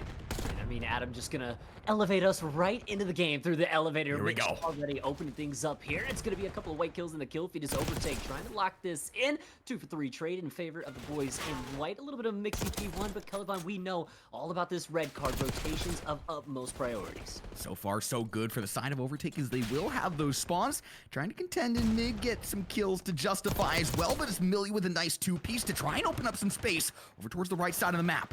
I mean, doing a really good job here. 3-piece in the feed. You're still forcing LO6 to spawn out in Narnia. Perfect situation here for Overtake to get a lot of time off P2 as well as soak up all of that scrap on that P1. 7 seconds left here heading into P2. Again, so much time for Overtake, at least in the first hill. They will also have those spawns. Now the rotation starts for the side of LO6. 3 kills in the feed. Still gonna have a little bit of a task up ahead as Overtake will have those spawns maintained. Yeah, it's going to be the push, though, on forward, so LO6 trying to hold this from the front. 2 for 1 trade. Overtake now forced for the task from hitting it from the back, but multiple kills now starting to come through for LO6. Kips with a big 2 in the feed, and all of a sudden, Overtake, you're starting to feel a little worse from here, but look at where they're still spawning, right outside in the back door. LO6 hasn't pushed up quite enough quite yet. Still getting some nice time on the board. 2 kills will go their way as well. It's orange in the feed. It's Overtake still maintaining some top pressure control, still maintaining these spawns some way, somehow. LO6 has to push forward, has to get them out of this with 20 seconds left on the board, though. They might want to go ahead and head over towards P3. Yeah, I mean, we know this rotations on red card. It's so hard trekking across the map. Back and forth you go. Some good scrap time, though, here for Overtake. You see what those players are starting to matriculate their positions on over. Jocko with a big kill there, and he's going to be able to find 2, slow down those rotations here from LO6. I love this out of Overtake, the way that they not only played those back spawns, but they allowed LO6 to finally take those back spawns, and then eventually they had the top control, are able to go ahead and parlay that over towards the P3 side, get things set up, reared, and ready to go, but LO6 quick to follow. And look at where number 8's positioning here is in Phantoms. He's going to try to just pick players off as they come into the hill. There's one, but he's not going to be able to do enough damage. LO6, multiple kills now towards the hill, starting to spawn in towards the back, but you still have to deal with these players of Overtake now hitting from the front. Once again, Overtake are going to have these spawns again. 30 seconds left on the board for LO6 to accrue if they can get the kills to justify, but that's 2 big pieces for Phantom. Overtake now has the full credence to go on back into this hill. 2 players standing here for LO6, Mitch with 1, and that should be enough to get it done. LO6 cut out of the time. And a lot of these hills on red card, once you get in and get settled, those spawns just flip back and forth, back and forth. You're spawning on top of each other. Overtake, though, they're going to come out on top of the mixiness. Like you mentioned there, Colorblind, it's a nice bit of time for them. Heading again once into P4, having the early rotation there. But big gunfight coming up. Adam trying to hold it off here as he waits for the reinforcements to come through. Big kill out of the Savage. Here we go. Overtake now spawning over towards those back P2 spawns as well. Once again, the spawn manipulation has been really good out of the boys, but they have not really accrued quite as much time as you might think with the map control that they've maintained. Now trying to press the issue forward, try and get a little bit of mid control as well that they can parlay over towards P4. Reaper is just doing the dirty work here from the top of the stage, playing the Overwatch here, but you gotta be careful as the players start to amount here to the side. Savage gonna have to deal with a couple of incoming from Overtake. The shot's just landing over him. The slide chow's out, and the 3 dead in the feed, and the 4th one wiped off as well. 20 seconds of scrap, and now everyone starts to make the long rotations over to the other side of the map towards that stadium. LO6 spawning in behind once again. How the turns can quickly table is it's just these back spawns that continuously favor the side of Overtake. LO6 will be able to cut on for some last 5 seconds, but once again, we talk about the importance of the rotations on a map like Red Card. It's exactly what Overtake is going to prioritize. Already there first as well, and you talk to it just being the first one to the hill almost every single time. Now you have Mitch Watch out! the flank, and he's able to get the 2. Phantom's absolutely able to peek up 1 as well. Pomwub in the kill feed now. Reaper, the only man left standing, waiting on the reinforcements that are close now here for LO6. Tough hill to maintain, but if Overtake can get it, they can cross into that 100-point barrier and more. Here we go. The hit from LO6, straight on through and straight into the beams from Conwa on the other side of the coin. LO6 will still spawn close, so they'll have another opportunity. Hit 2 Electric Boogaloo incoming. that. I mean, it's just hit after hit after hit, but right now, Overtake just seemingly batting them out of the stadium. Not really able to find any credence on the hill if you were LO6, and Adam Savage and Reaper finally going to be able to pop a couple of pieces towards the hill, but with 11 seconds left and those rotations already starting to get ahead of you once again, LO6 seemingly in the same blender, hill after hill. LO6 just continuously trying to hit into these hills, even with just 10, maybe even 5 seconds on the board. Not prioritizing the rotation that we have talked about time and time again, and we continue to talk about it because of the importance on a big map like Red Card to prioritize that. You already see these Overtake players already onto this P1 hill, trying to fight their way through mid as well to get those P2 side spawns. That's exactly where Millie is going to be as the first line of defense to try and cut them down. Overtake now as well as Choco from the mid area, able to pop 2, just not the 3. Reaper though, all on his lonesome, and for the moment, LO6 are garnering some nice time here, Colorblind. Any time is good time, but Phantom says no time for you. Overtake right back onto the hill and right back to the kill. My goodness, kills matriculating their way, but not only that, they're going to have those P2 spawns of utmost importance now. 16 seconds to go on P1. They continue to accrue this time as the nice hill kitten play out of Conwell. He'll eventually be cut out of the equation, but still a tall task up ahead for LO6 as they're once again not going to have the rotation and getting absolutely blended out over to it as they try and start. And you know, a wise man, I think Colorblind once said, same story, different font. And it's exactly that on every single hill. It's the same story. Overtake prioritizing the rotations on a rotational heavy map, getting there first. LO6 just playing off the back foot. You can see them. They're just jumping right into the irons. And these are just easy kills for Overtake to be able to make, all in the power positions. And LO6, just not a lot they can do. Oh, but look at Kips. Kips from behind. He gets a rise spawn, and that's going to favor LO6 as the kills matriculate orange in the feed. Overtake still some way, somehow maintaining these back spots, so they'll be able to fight their way right back in from the top side. They go. Phantoms will drop below. Now looking for an opportunity to bust their way on in once again. But I love this. They're prioritizing the spawn again. Kamala is already sitting at new. They're just going to play the rotational. Yeah, you so give up good. 30 seconds, but what is it when you can play the white hill time, grab 10 seconds of scrap, and be already at new? It's perfect red card hardpoint from the side of Overtake. Feel like red card hardpoint in this game is almost the litmus test of a COD IQ. I mean, you see these players, it has to come down to the foundational play of the rotational gameplay, and you just have Overtake winning at every single hill. LO6, the gunplay is fine, but you're not doing enough in terms of it to really justify the fact that you're so far behind on these rotations. Yeah, I mean, the scoreboard, it's almost dead even on kills across the board right now, but Overtake almost a 100-point lead right now, and that's just how red card plays. But for the moment, LO6 now in the backside, now on the hill, starting to garner some time here, pushing themselves maybe over that 100-point threshold, stuck at 99 for now. Now both teams spawning in this hill is going to be an absolute board-burning mosh pit. Both teams exchanging blows. Chaco with the last say, though. Force spree being built for him as Overtake will overtake their way into that 200-point barrier, unless LO6 gets these rise spawns and can hit right back in again. It's like I tell you, you're just spawning on top of each other. It's that mixy mosh pit that you love to talk about, but LO6 still almost 100 points down here. Overtake trying to get towards new, but it does look like LO6 might have a couple of players trying to work their way on, but with all of these Overtake players now starting to spawn, there's nothing you can do. Look at Adam Savage. Look at Adam Savage. He's going to secure those backline spawns. Reaper and Adam Savage have the opportunity to turn this play on its head. Now you got Millie spawning in behind as well. LO6, some way, somehow, secure the good side spawns. Get the kills to justify as well. Have the opportunity to push on in. Last player in the hill is going to be Mitch Hillfall as well. So LO6 have the opportunity to get some time now. Well, but now look at Overtake. Now right back into the hill goes Kamala. He will be thrown out, so now you're not going to have a lot of presence towards it. 25 seconds left, though. P5 still to worry about here. LO6 getting some nice, much-needed time. How much is it really worth with Overtake with this big lead? The outskirts play here from Overtake. I mean, they are swarming this hill, but the beams are good from the side of LO6. We talk about the rotation once again, Matt. It is Groundhog Day. Yeah, Phantom's the first player on over towards that new hill. You also are going to have a little bit of support from Mitch. So Overtake once again leaning on the rotational prowess to lock this thing down.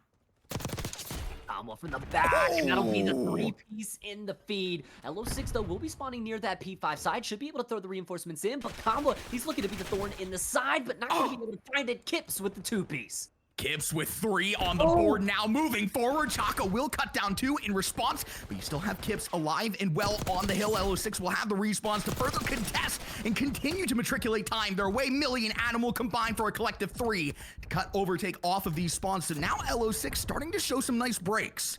Starting to show some little bit of life here late, but 2 big kills do come through. Kips, a little bit of something to say as he fires a trade right on back, but trade's going either which way. Overtake not able to make it onto the hill. LO6 can't as well. You finally get a couple kills to go your way, but you still got to deal with Chaco. You still have to deal with the White Hill time as well. It's just checkerboard. It's just trades. No team having any credence. And you look at that time, only 5 seconds left. So neither team really going to want to be stacking any severe time on this hill. You got to prioritize the rotation, not only for P1, but for P2, especially if you are LO6. Overtake can win it here. Well, on the hill, but not for long as he's taken out. Now the 2-for-1 trade. Adam has to find that kill, but Mitch guns him out of his shoes, and now onto the hill. Overtake will go 220 and counting. Like Quinn said, they can win it here, and knowing that as well, there's a lot of pressure towards mid for both of these teams. Chaco with the wraparound kill, cuts Kips out of the play. Overtake absolutely don't want it to go to P2, even though they have those good side spawns starting to swing their way. They want to end it here. They want to end it now, but it's going to be trades, a 2-for-2 trade in the feed here. LO6 trying to fight their way from the top side of the map, trying to get back on for the hill, and unfortunately here it looks like Overtake will be ever so slightly short of being able to win it on this hill. They have those P2 spawns. Yeah, and they're just going to play this smart. No one pushing up too far to give away the spawns for new. They have such a big lead, just going to sit back on it, wait for that P2 to pop. Already 2 big rotational kills off the side. Now LO6 going to be tasked with a very hard break back in as this new hill's online. 19 seconds left for Overtake. And man, it just feels like we've seen this story time and time again. I mean, LO6 hasn't gotten a rotation into P2 yet, and once again have to make the break on it. It's such a tough hill when you have those rat corners that you can play from here. LO6 will be able to swing things back, though, eventually. It is those back spawns, though, favoring out to Overtake. They only need 6 seconds left. Only need 6 seconds, 1 set of kills, and you're into the hill. Chaco, the first line of offense, not going to be able to make it happen, but the trade is immediately there. Phantom's able to follow onto the hill. They go. 2 seconds needed. Over the top side, they will go, but not quite onto the hill. Finally back in. The kills will be there, and Overtake will coast to a map 1 win. And Quinn, I gotta say, they made it look pretty easy there on red card. Yeah, and again, I think LO6 almost made it look easy for them to some degree as well. You just, again, want to see more rotational prioritization, especially on a map like Red Card. I mean, we're not playing Vault Hardpoint, boys. We are on Red Card. Yes, it is one of the worst maps in the game, but when you talk about fundamental back-to-back hardpoints, going back to the basics, it's all about the rotation. It's all about the fundamental structure of the game mode. That's really its only saving grace, I guess you could say, with Red Card Hardpoint. For LO6, they just don't play it well enough. The kills still look really good. Nothing bad in terms of the gunny, so down the stretch of the series, look for these boys to keep contending. But it looks easy for Overtake because LO6 just not necessarily playing the way you should on a Red Card Hardpoint.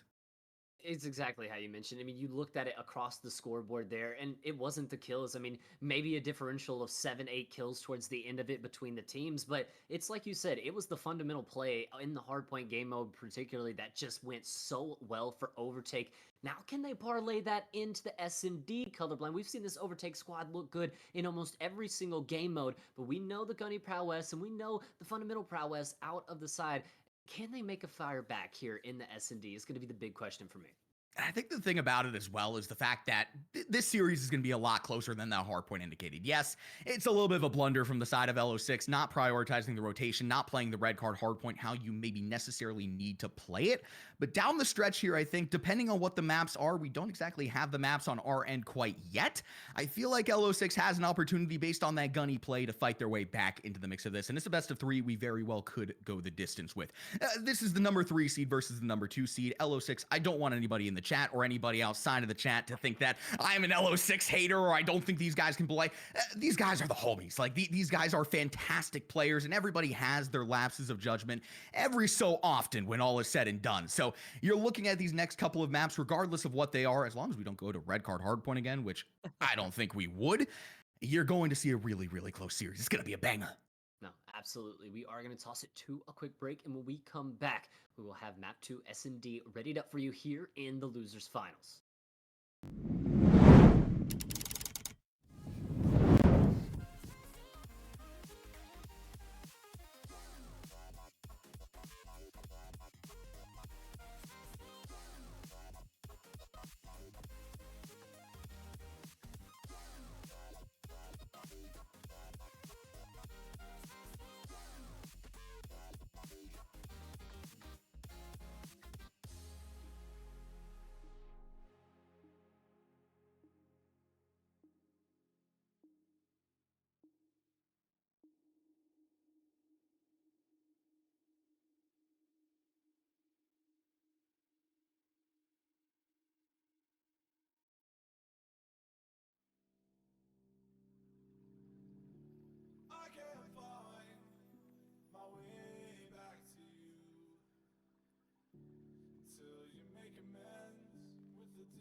so hollow.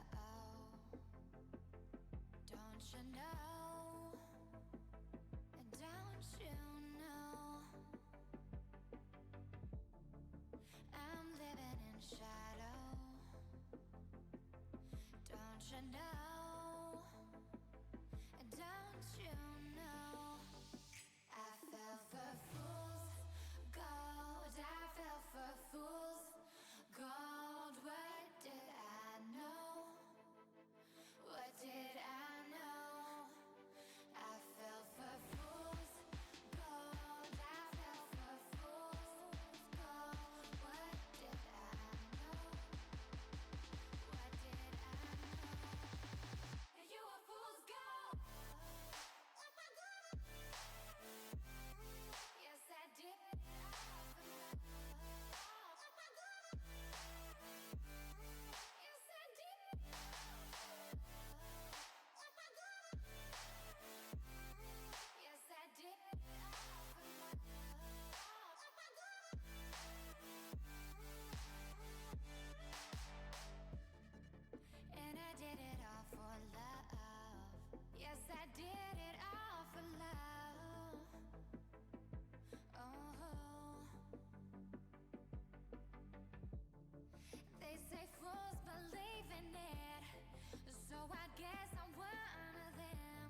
I don't know what you want. Let's have a bit of fun till I downfall. My love, if you feel like I do right now, don't say you're on the run to the other side. My love. I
don't know what you want.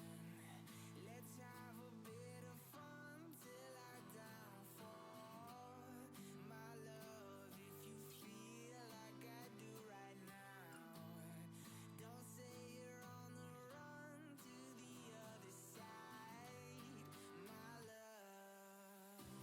lose. You say you wanna try, but you never do.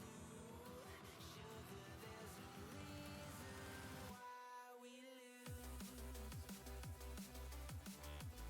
you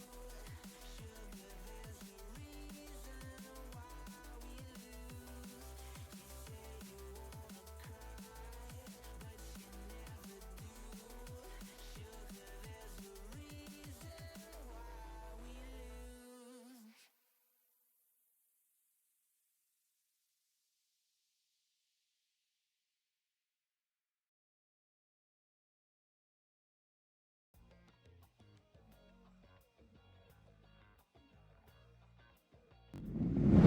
Everybody, we pick things up with LO6 Crown versus Overtake. Loser goes home. Go on into the control. Just a quick update. Overtake currently up 2-0 in our best of 5. With the opportunity to close the door, move on in. Further into the losers bracket. Starting off on the attacker side though, LO6 trying to find their footing. Trying to find the footing, couple trades go either which way to start this one out, as pretty much expected as L6 tries to make their way in the A zone, but not a lot of credence there as Mitch is just going to bat them right out with a 2-piece. And Quinn, we want to mention to the fans as well, I know we missed that map for you. We do apologize. 6-2 in favor of Overtake. It's been 2 dominant map wins so far. And again, the Gunny just proving that Overtake can potentially be the team that gets it going a little bit earlier. LO6 has to find their footing here over towards the top art side, trying to gain a little bit of control, but Conwood chasing things down, trying to get Kips out of the equation, make things a little bit more manageable here for the Overtake boys. Still, LO6 has not touched for any time. Yeah, and I mean, like you said, really in this top gunny area, able to find a couple of kills, but with his teammates just not really able to find the time, there's just nothing that you can do on the map right now. You have number 3 and Millie trying to push up into the spawns right now still, but it's just tough scenes for LO6. 23 playing 23, and it's going to get a little bit more mixy.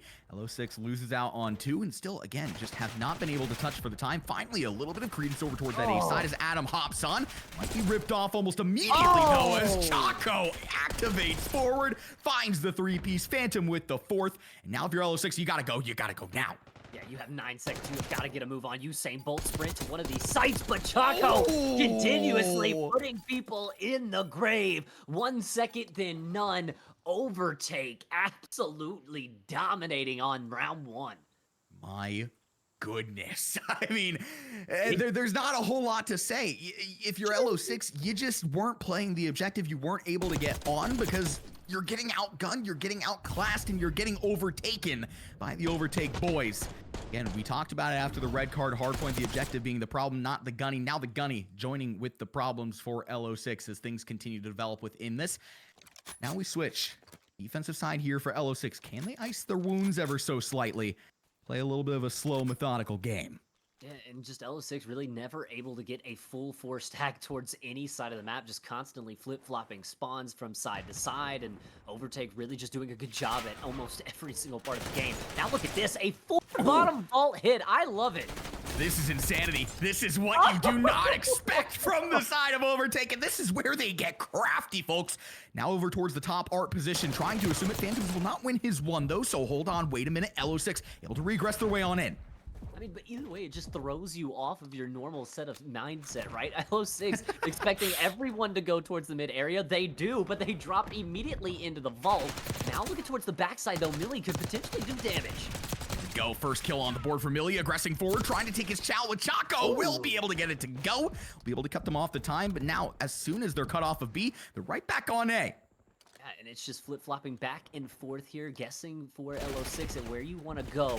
Kama's going to find the first kill there. Phantoms immediately follows him back up. That first tick of progress now in the back pocket. And Overtake, they're starting to accrue a lot of time off this second tick of progress, now almost in. Finally, Millie Kips are going to be the dynamic duo that's able to find the 3-piece in the hill.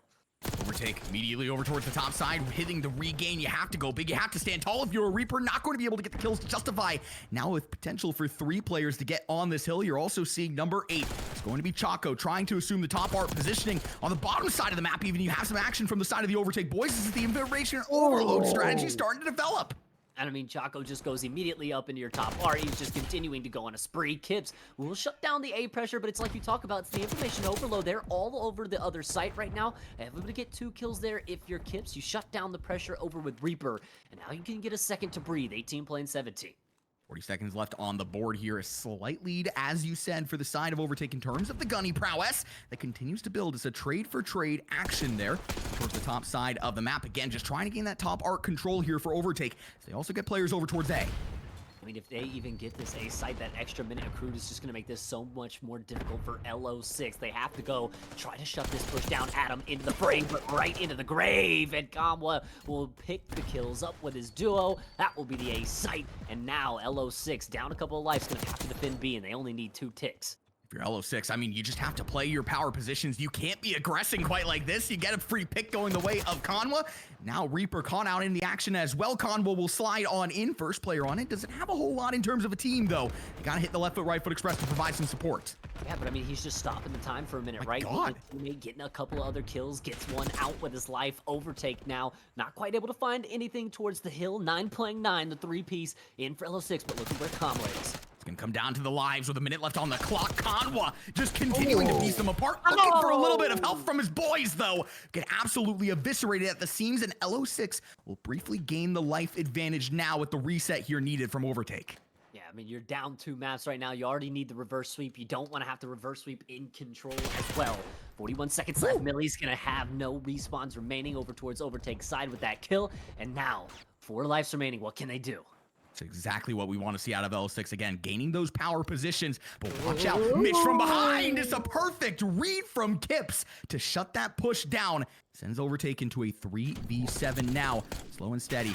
Back in the combat arena, not going to be able to in time. Kills matriculate either which way. 17 seconds. Yeah, and now just 1 life remaining. Phantoms, I mean, you might be able to get a couple kills, you might be able to get on the hill for a second, but I mean, you're just laying out in the open right now, waiting for somebody to chow you, and there it comes through.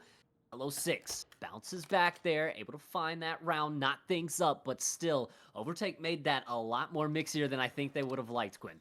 Yeah, 4 ticks for the side of Over. I mean, L6 just not able to get any credence on either site, so they go into the next round looking for an opportunity to full sail it. They just need a really, really good attacker side round for these boys to keep in it, keep maintained. Overtake did everything that they needed to in that round other than win it. Yeah, I mean, you have to find a way here for Overtake just to put this one away, right? I mean, for me, Quinn, we've seen it all day long, particularly at this LAN. Teams just going down 2-0 seemingly don't go away as easily as you'd like. A couple of reverse sweeps in the cards today, and LS6 looking to be another team that joins that established company. But Overtake, they look like they could be poised to push it all the way to the grand finals if they can find a run. Opening kills initially, favoring LO6 as they try and gain a little bit of credence into this A site, looking for their first tick of the map thus far, and it's quick kills in succession that will give them the opportunity to start to accrue some time on the hill early. Yeah, and I love this. Look, Millie's just waiting for a player to push through, but Combo's going to go ahead, hit that topside pressure, and it's just confusing, right? They never have an undynamic hit, never straight through the front, hitting every single angle, finding every single kill, and that is what makes Overtake so special right there, Quinn. What it makes them even more special is the fact that they are now going to parlay that and aggress into the spawns, looking for even more kills, looking to pluck some heads, moving on the map. Here we go. Sibo gonna be able to find a couple of kills there, but it's traded immediately right back from LO6, and it's getting a little bit mixy here as they go back and forth either which way, but Overtake seemingly just so impossible to get out of your spawn. Combo's just taking a dip in the pool, finds a little kill for fun, slide through onto the back, and I mean, he's just playing with his food back here. He's just being a nuisance, Quinn. He says, Omni movement, this, bro! Oh, no. Shuts Millie down, another around the corner, picks out the pistol, and pistol versus Ames will finally be the declarative death for him.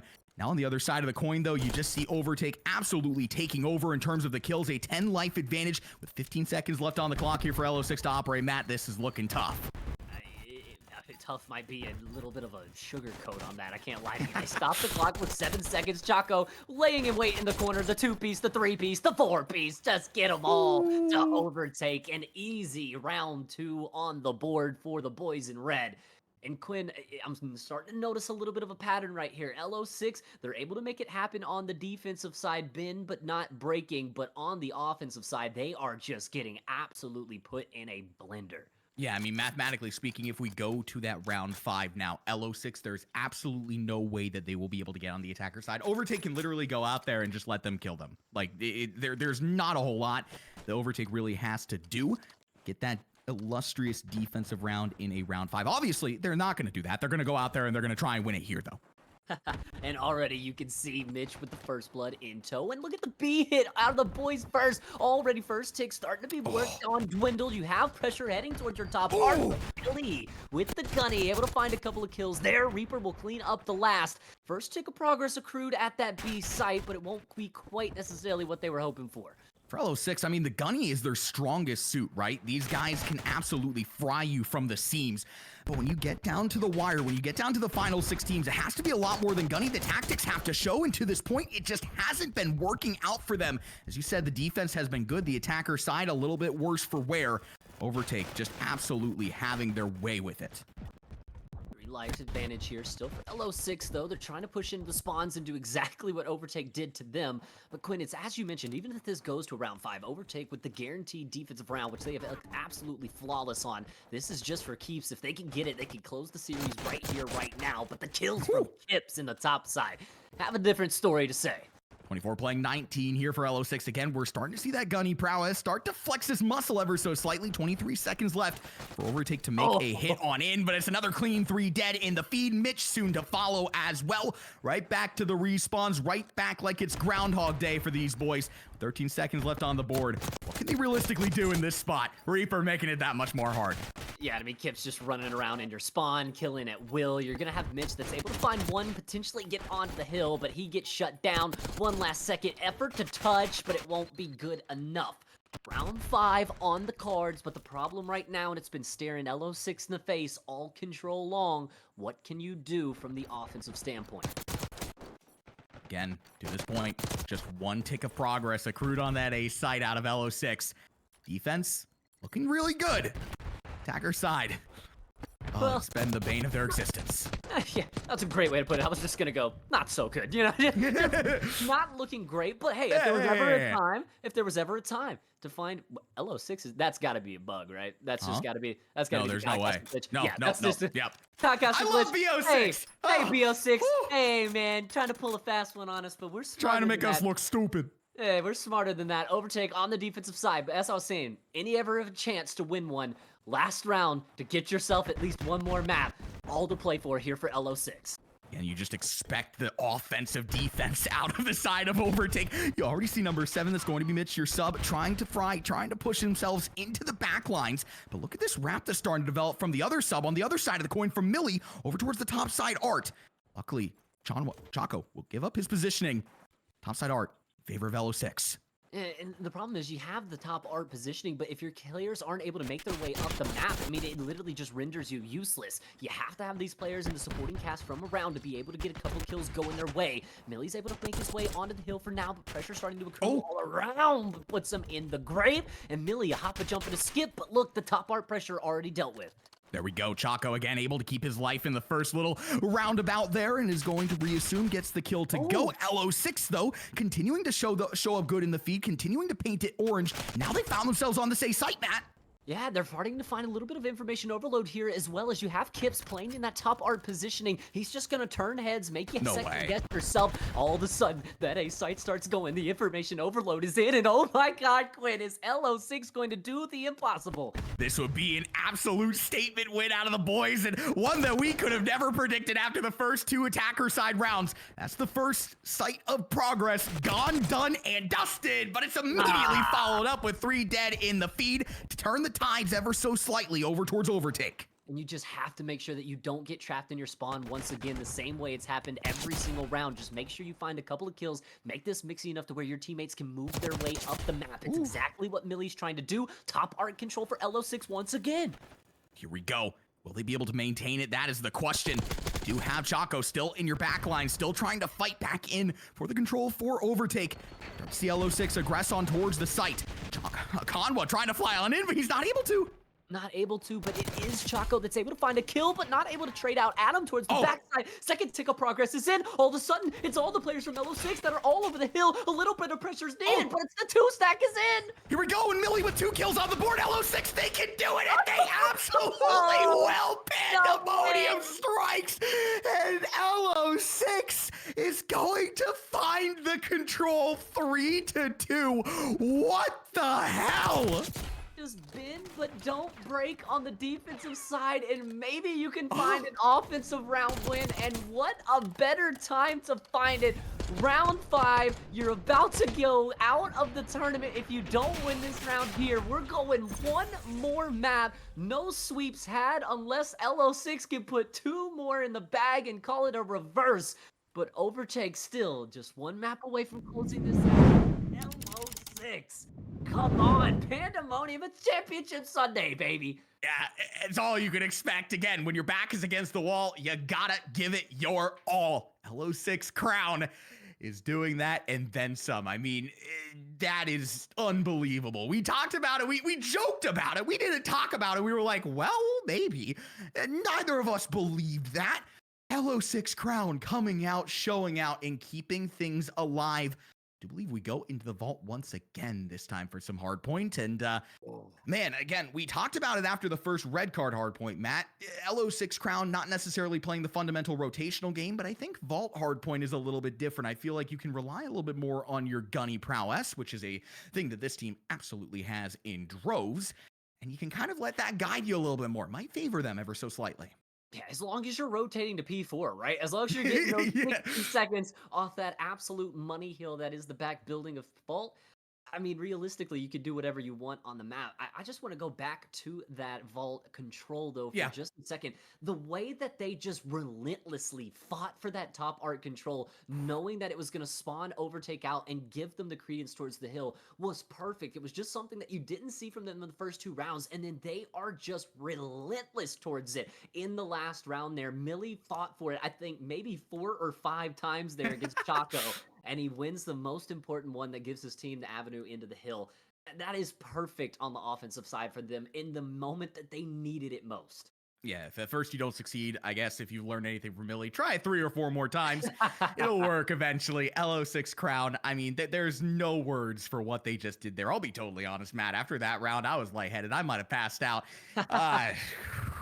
They saved their tournament. Louise. They saved their tournament in the losers bracket. I mean, they were about to go home. It was about to be overtake with the sweep, pushing them on back into the losers semis. It was exactly what we were kind of expecting. And then LO6, I mean, the Hail Marys, the trick plays, having to be able to make it happen. But now here lies the problem. You touched on it a little bit. There's a big gunny prowess from the side of LO6, but there's also a big gunny prowess from the side of Overtake. Yeah, again, these boys, one of these teams versus the other one doesn't have more gunny. It is gunny for gunny, band for band. 3 seed versus 4 seed down in the losers bracket. We actually go to protocol hardpoint within this, and another map that has some dynamics, another map that makes things very interesting between these two teams and favors the gunny ever so slightly, a lot more than red card. So this is going to be a close one. Knot your seatbelts in, get reared, get ready to go. Make sure you have your popcorn, make sure you have your drinks. Matt, we're about ready to go on in. I'm excited. I'm not a big rain guy. I'm not a big rainy day guy, but you know what? I love me some protocol hardpoint. Yeah, dude, I'm loving all of it right now, and it does look like a switch up, so you're going to have to hear us just a little bit longer. I think our boy Cheeto Wunga, who's running our production, just, a little bit behind the ball there, but, our boy Reader in the booth, never behind the ball. I do got to say that. Shouts to our production guy, Reader, for holding it down all day today. The observation work, it's been decent for Mr. Cheeto Wunga. Yeah, decent is enough. But, yeah, it could be a little bit better. Cheeto Wunga, you're doing great, buddy. We love you. We love you from the booth. LO6 Crown, we wouldn't have Overtake. the land without him. We wouldn't have the land without him, brother. No, that's what he does best. That's what he does best. We love it, Cheeto Wunga. And look, you were right. It is a vault. It is a vault hardpoint. That is a Cheeto Wunga mishap right there. Did I get baited by the Wungus himself? You got baited by the Wungus, brother. You got baited by the Wungus. That's crazy. That's crazy.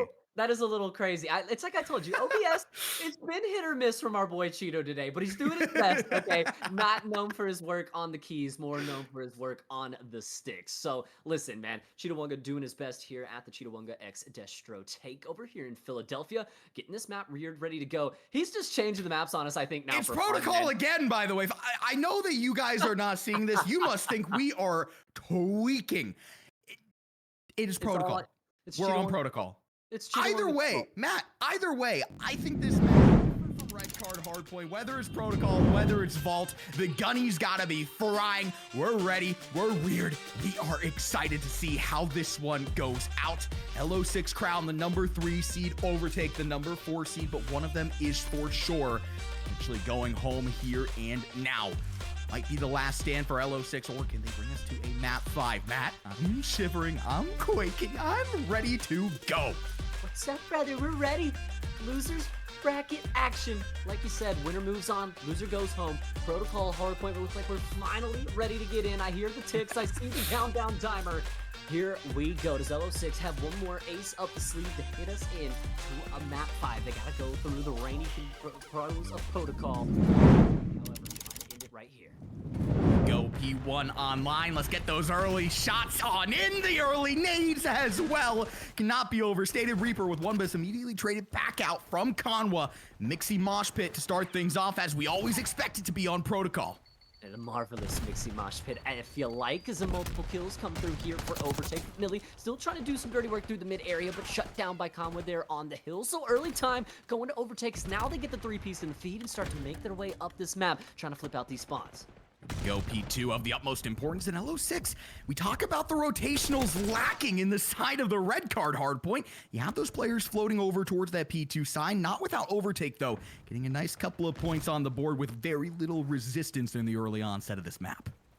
Really just gonna try to put a couple of cutoff kills here. The first one in tow, but Gullivan, you hit it right on the head. I mean, that's 30 plus seconds there off P1. Overtake's gonna have a nice chunk of time, a little bit of a buffer to make their way across the map. And now look, spawning in the back, but Adam has a read potentially.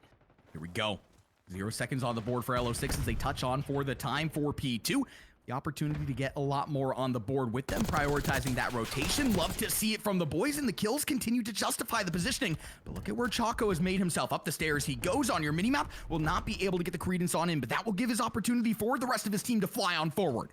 Just turning a couple heads, making those arrows look in a different direction, allow the avenue for your team to make their way on, and it's exactly what Overtake is able to do as well. Like we talked about, that buffer that they gained to P1 is doing wonders for them here. Fight for new though, and a 3 dead, and Millie. Oh no. Oh no. I mean, he rocks him, and he's gonna give him the ice as well. My goodness. Now we start to turn our attention over towards this P3, and we're already just 3 hills into it with some shenanigans taking place here. Matt Overtake will be able to crack their way through for a little bit of scrap. But again, LO6, we love to see the rotations out of the boys. They'll be the first to touch for P3. First touch and a big setup towards this back P3. As you mentioned, Mitch will try to make the work on through mid, but tags from Adam will have to back him up. Beautiful read by Adam here now towards the zip side, but the pistol not going to be able to get it done there against Phantoms, who is 10 and 3. 3-piece in the feed. Of spawns and Overtake. You blink, you miss it. They are in the hill. When they get their gunny going, this is where this team gets dangerous, folks. You do not want to have to face any of their barrels. Now LO6 trying to add a little bit of dimension to this push, find themselves in the backlines ever so slightly. Another push up the zip line. You go, and straight down you fall. Conwa will deal with the rest. Adam, a one-man band in the hill, and he's beating his drum ever so slightly. Conwa's not able to mitigate the disaster on in, and it's still Mixie, but it will go the way of LO6 for now.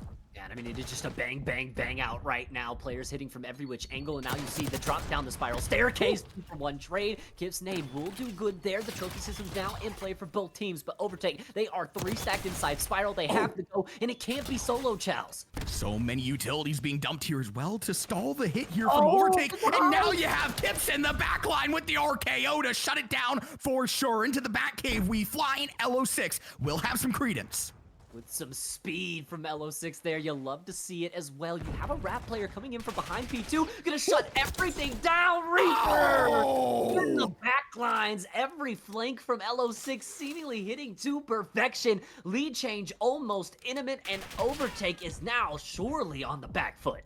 Yeah, no, this is not where you want to be. LO6 will get the lead to go on P4. Overtake still trying to chow their way through, but Millie from the top portion of the rope is watching that. You can't get down there from the rope. You can't get straight through as Millie has it batted down the hatch once again.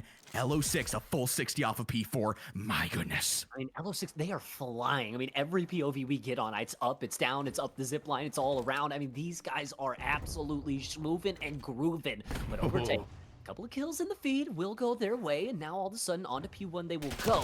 Adam through the backside won't be able to make a hit just yet, so LO6 now gonna force to be the task to re-break. Talk about the last P1 Overtake turned it into an unconventional money hill. If they can continue to get the kills to justify, they could very well do the same here. Make this a lot more manageable. Kills continue to find White in the feed. Millie will be able to get the 1-for-2 trade though, and it's going to give an opportunity for LO6 now to try and center themselves on in, unless you get burned by Phantoms. I mean, Phantoms had to have the heartbeat sensor for a moment, but it didn't matter because Millie's got the gunny. 2 big kills in the feed. Reaper will pick up the last one towards P1. And now look at Kips. He's going to have a big task ahead. 3 players heading his way. A little bit of an unconventional hit here up the stairs. They go, and Kips with the second. Now looking for the third as well, and there's just no credence over towards this P2 side. For the side of Overtake, they will get those backside spawns though, so how the turns can quickly table. They'll be the first team to touch over towards P2, but only 2 players over. And that's just going to be a little bit of a mixy mosh pit here as multiple kills coming through for either which team. Adam tries to make his noise heard into the hill, finding that first kill. Now Kamwa immediately back on the trade. Adam just trying to crawl around while Kamwa is just demolishing his whole team. All of a sudden, Phantoms finds the last one, Kips up the zip to find one, but the damage has been done for Outtake. Now LO6, that's not what you want to see. You don't want to fall down to your death. Mistakes have been made. Mitch will continue to just add the insult to injury. Once again, Overtake will take the lead. And you turn your attention over towards this P3 side. Look at where Conwa's positioned now. I was about to say, I mean, Kamwa is just on the early rotation. I mean, there was 29 seconds left. He's at new. His teammates doing all the work towards old, and it's the perfect position for him right now because multiple Overtake players now starting to make their way onto new. Securing those spawns as well, getting there early and getting there with the swiftness. Overtake will have the opportunity to lock this thing down, but it's going to have to be a big play, at least in the initial onset from the side of Mitch. We'll have that top stair. Support goes down towards the bottom, finds the first kill, keeps his life so very perfectly, buys his team the opportunity to make the rotation on in and get the rest. And now that's 3 dead in the feed. Kips right back on in himself, though. And now he's just kind of the one-man band on the hill. No one really kind of aware to where he's hiding right now. It's a dip, a duck, and a dodge. But now, 6 feet under. That will be the kill from Phantoms. But now look at LO6 all around in the back. LO6 will flip out those rotations, will flip out those spawns, and will get continuous kills to further justify the positioning. Reaper, 2 clean dead, will be able to shut things down heading into the back cave, because now you want to chain this P3 into P4. I mean, 20 seconds left to garner on old. We've got a 10-second lead for Overtake that will probably be overtaken by LO6 here in just a few seconds. This one is just as mixy as you like. You talked about it, colorblind. LO6 being able to use that fast-paced gunny to their advantage. So far making good, but Overtake, they have just been hanging around. Overtake, first to touch over towards this second hill. Here we go. Conwa, first kills on the board. Eventually will be shut down, but you still have Overtake presence in the back cave once again. LO6 a little bit slow to hit their way in, but here they come. The 2-for-2 trade, though. Mitch still playing around in the backside. Kips just tries to make his way on in. The pistol is out, and the pistol is in. He's going to need one more, though, to justify it here, and not even able to get it. Still contested. The trade comes in. LO6 in, but Overtake trying to throw a few more bodies back in, but LO6 has done the dirty work here. Only 2 players up. It's only a 2-man hit. Coming in from the staircase. Here we go. On the other side of the coin, Millie pieces them to parts. And now LO6 on for some serious time. They have the lead once again. A little bit of a team nade, and hey, you kind of have to do that with the kills that Millie's getting to shut him down. Now, with Adam on the hill, he gets taken off, but LO6 still trying to play the trade game, but it won't work out in the favor. A little bit of scrap to go Overtake's way. Gonna leave this lead just over 10 points for the side of LO6, heading back into P1. Overtake their first, colorblind, trying to get weird, trying to get ready to go, but it's early fights towards this new hill. LO6 has a lot of the top map support. They have the top map support, but unfortunately for them, it's just Conwa once again. A Conwa masterclass, moving his way on in, trying to take down that top support player. You have a couple of players across the board in these windows here for LO6, and they are doing the dirty work for this squad, keeping things much more manageable than what we've seen on the last 2 P1s, but eventually, it is inevitable for Overtake to get into this hill. Multiple kills once again for Overtake in the feed. 30 seconds left, but the streak being used will eventually take out a team kill. Phantoms, that's 1, so it's just a 2-for-2 trade now over towards the hill. LO6 trying to make their way now up to zip. Billy Goal's gonna be able to find the kill as well, but Mitch still doing work on the hill, but trades are just going absolutely everywhere. And much more mixy here from what we have seen out of LO6 on this P1. Outside of the last 2, we really haven't seen a lot of P1 presence from the side of LO6. You talk about the rotation now. LO6 will be the first to touch, but you have so many Overtake players starting to circulate their way over towards the top side of the map, or at least trying to, before they get blended to pieces. Absolutely put in the blender, and now LO6 P2 full in control. They have a lot of time left to work with as well as Overtake. This is a slow hit now towards the hill as they have had to make the long trek, and it is just 3 dead in the feed. LO6 will light up the feed, put them to bed. Adam Savage now with the reads over towards the backside, just continuously holding down this hill, but Overtake trying to throw a little bit of pressure now.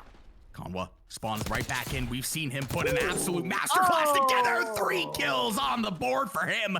Just continuing to assault the LO6 players. Gets them on the hill and has the opportunity to break them as well. Past that 200-point barrier that LO6 just got past. Yeah, and they have the spawns over towards this new side of the map too, so you see LO6 starting to rotate their way towards mid. They hit the new old and now trying to work their way in the 3-piece, and the feed will make that all the much easier as they can now hit in to P3. 5 seconds left, only needing about 25 seconds. It's multiple players up the zip, and they're gonna be able to take out the top side pressure. LO6 back in for P3. Both teams can win it here, can win it now, but it's going to be a mixy hill nonetheless. You start to see players aggress towards the outside. Unfortunately, that's a team kill. Over towards the overtake side of things, they will have these spawns trying to contend their way on in, trying to push the issue, but it's just continuous kills. An orange in the feed for LO6. LO6 knows exactly where they're spawning. They just have to keep funneling them throughout the spawn. 7 seconds needed here, just counting away. They've got it. It has to go in. The kills from Comwar are good, and by the skin of their teeth, overtake are in. LO6 with just one clean break. They can do it here. They can do it now. A 2-for-1 trade to open things up. But you have Phantoms keeping the hopes alive. A one-man band. He has to do one more. Reaper coming on in, trying to get the kill. Won't be able to. It's Phantom's masterclass to keep Overtake alive. But looking towards New, looking it towards the back cave. LO6 is already here. They're rearing. They're ready to go. They only need 5 seconds, and Millie has 2 kills. Taco in, not gonna be able to find it. Mitch, the last one to go, and it's not gonna be enough. They only need the 1 second, and that will do it. Map 5. LO6 bouncing back down to 0, and now, colorblind, we head to the last S&P, and perhaps one more reverse sweep on the card.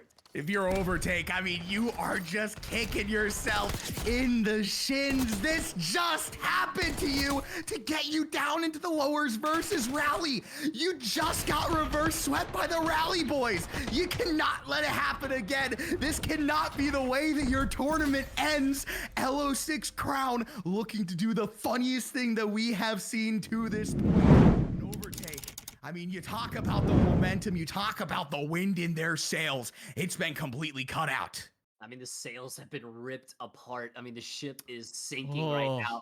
We have got to do the dirty work now. Map 5, S&D between LO6 and Overtake. Quinn, you talked about it. You touched on it. This is the exact same story in a different font of what we just saw earlier when Overtake took on Rally Esports. It was 2 dominant map 1 wins, but all of a sudden, things start just falling apart. LO6 starts making their way back, and now we have another potential for reverse sweep.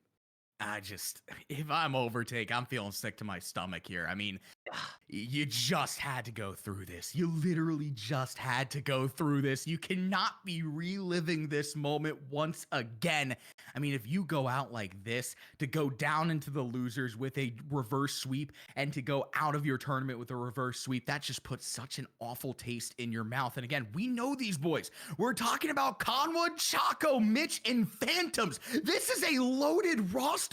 So to be seeing what could potentially be happening here between these teams, it is something else. It is something else. And folks, you're going to have to wait to see how it truly finishes out. We're going to go ahead and cut it to a quick break. Get game 5. We're ready to go. One of these teams going home after it.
crashing down all around this empty town. I'm searching for the lost and found, but you don't care, you're unaware. Keep moving like the scars aren't even there. It's in the air like a blazing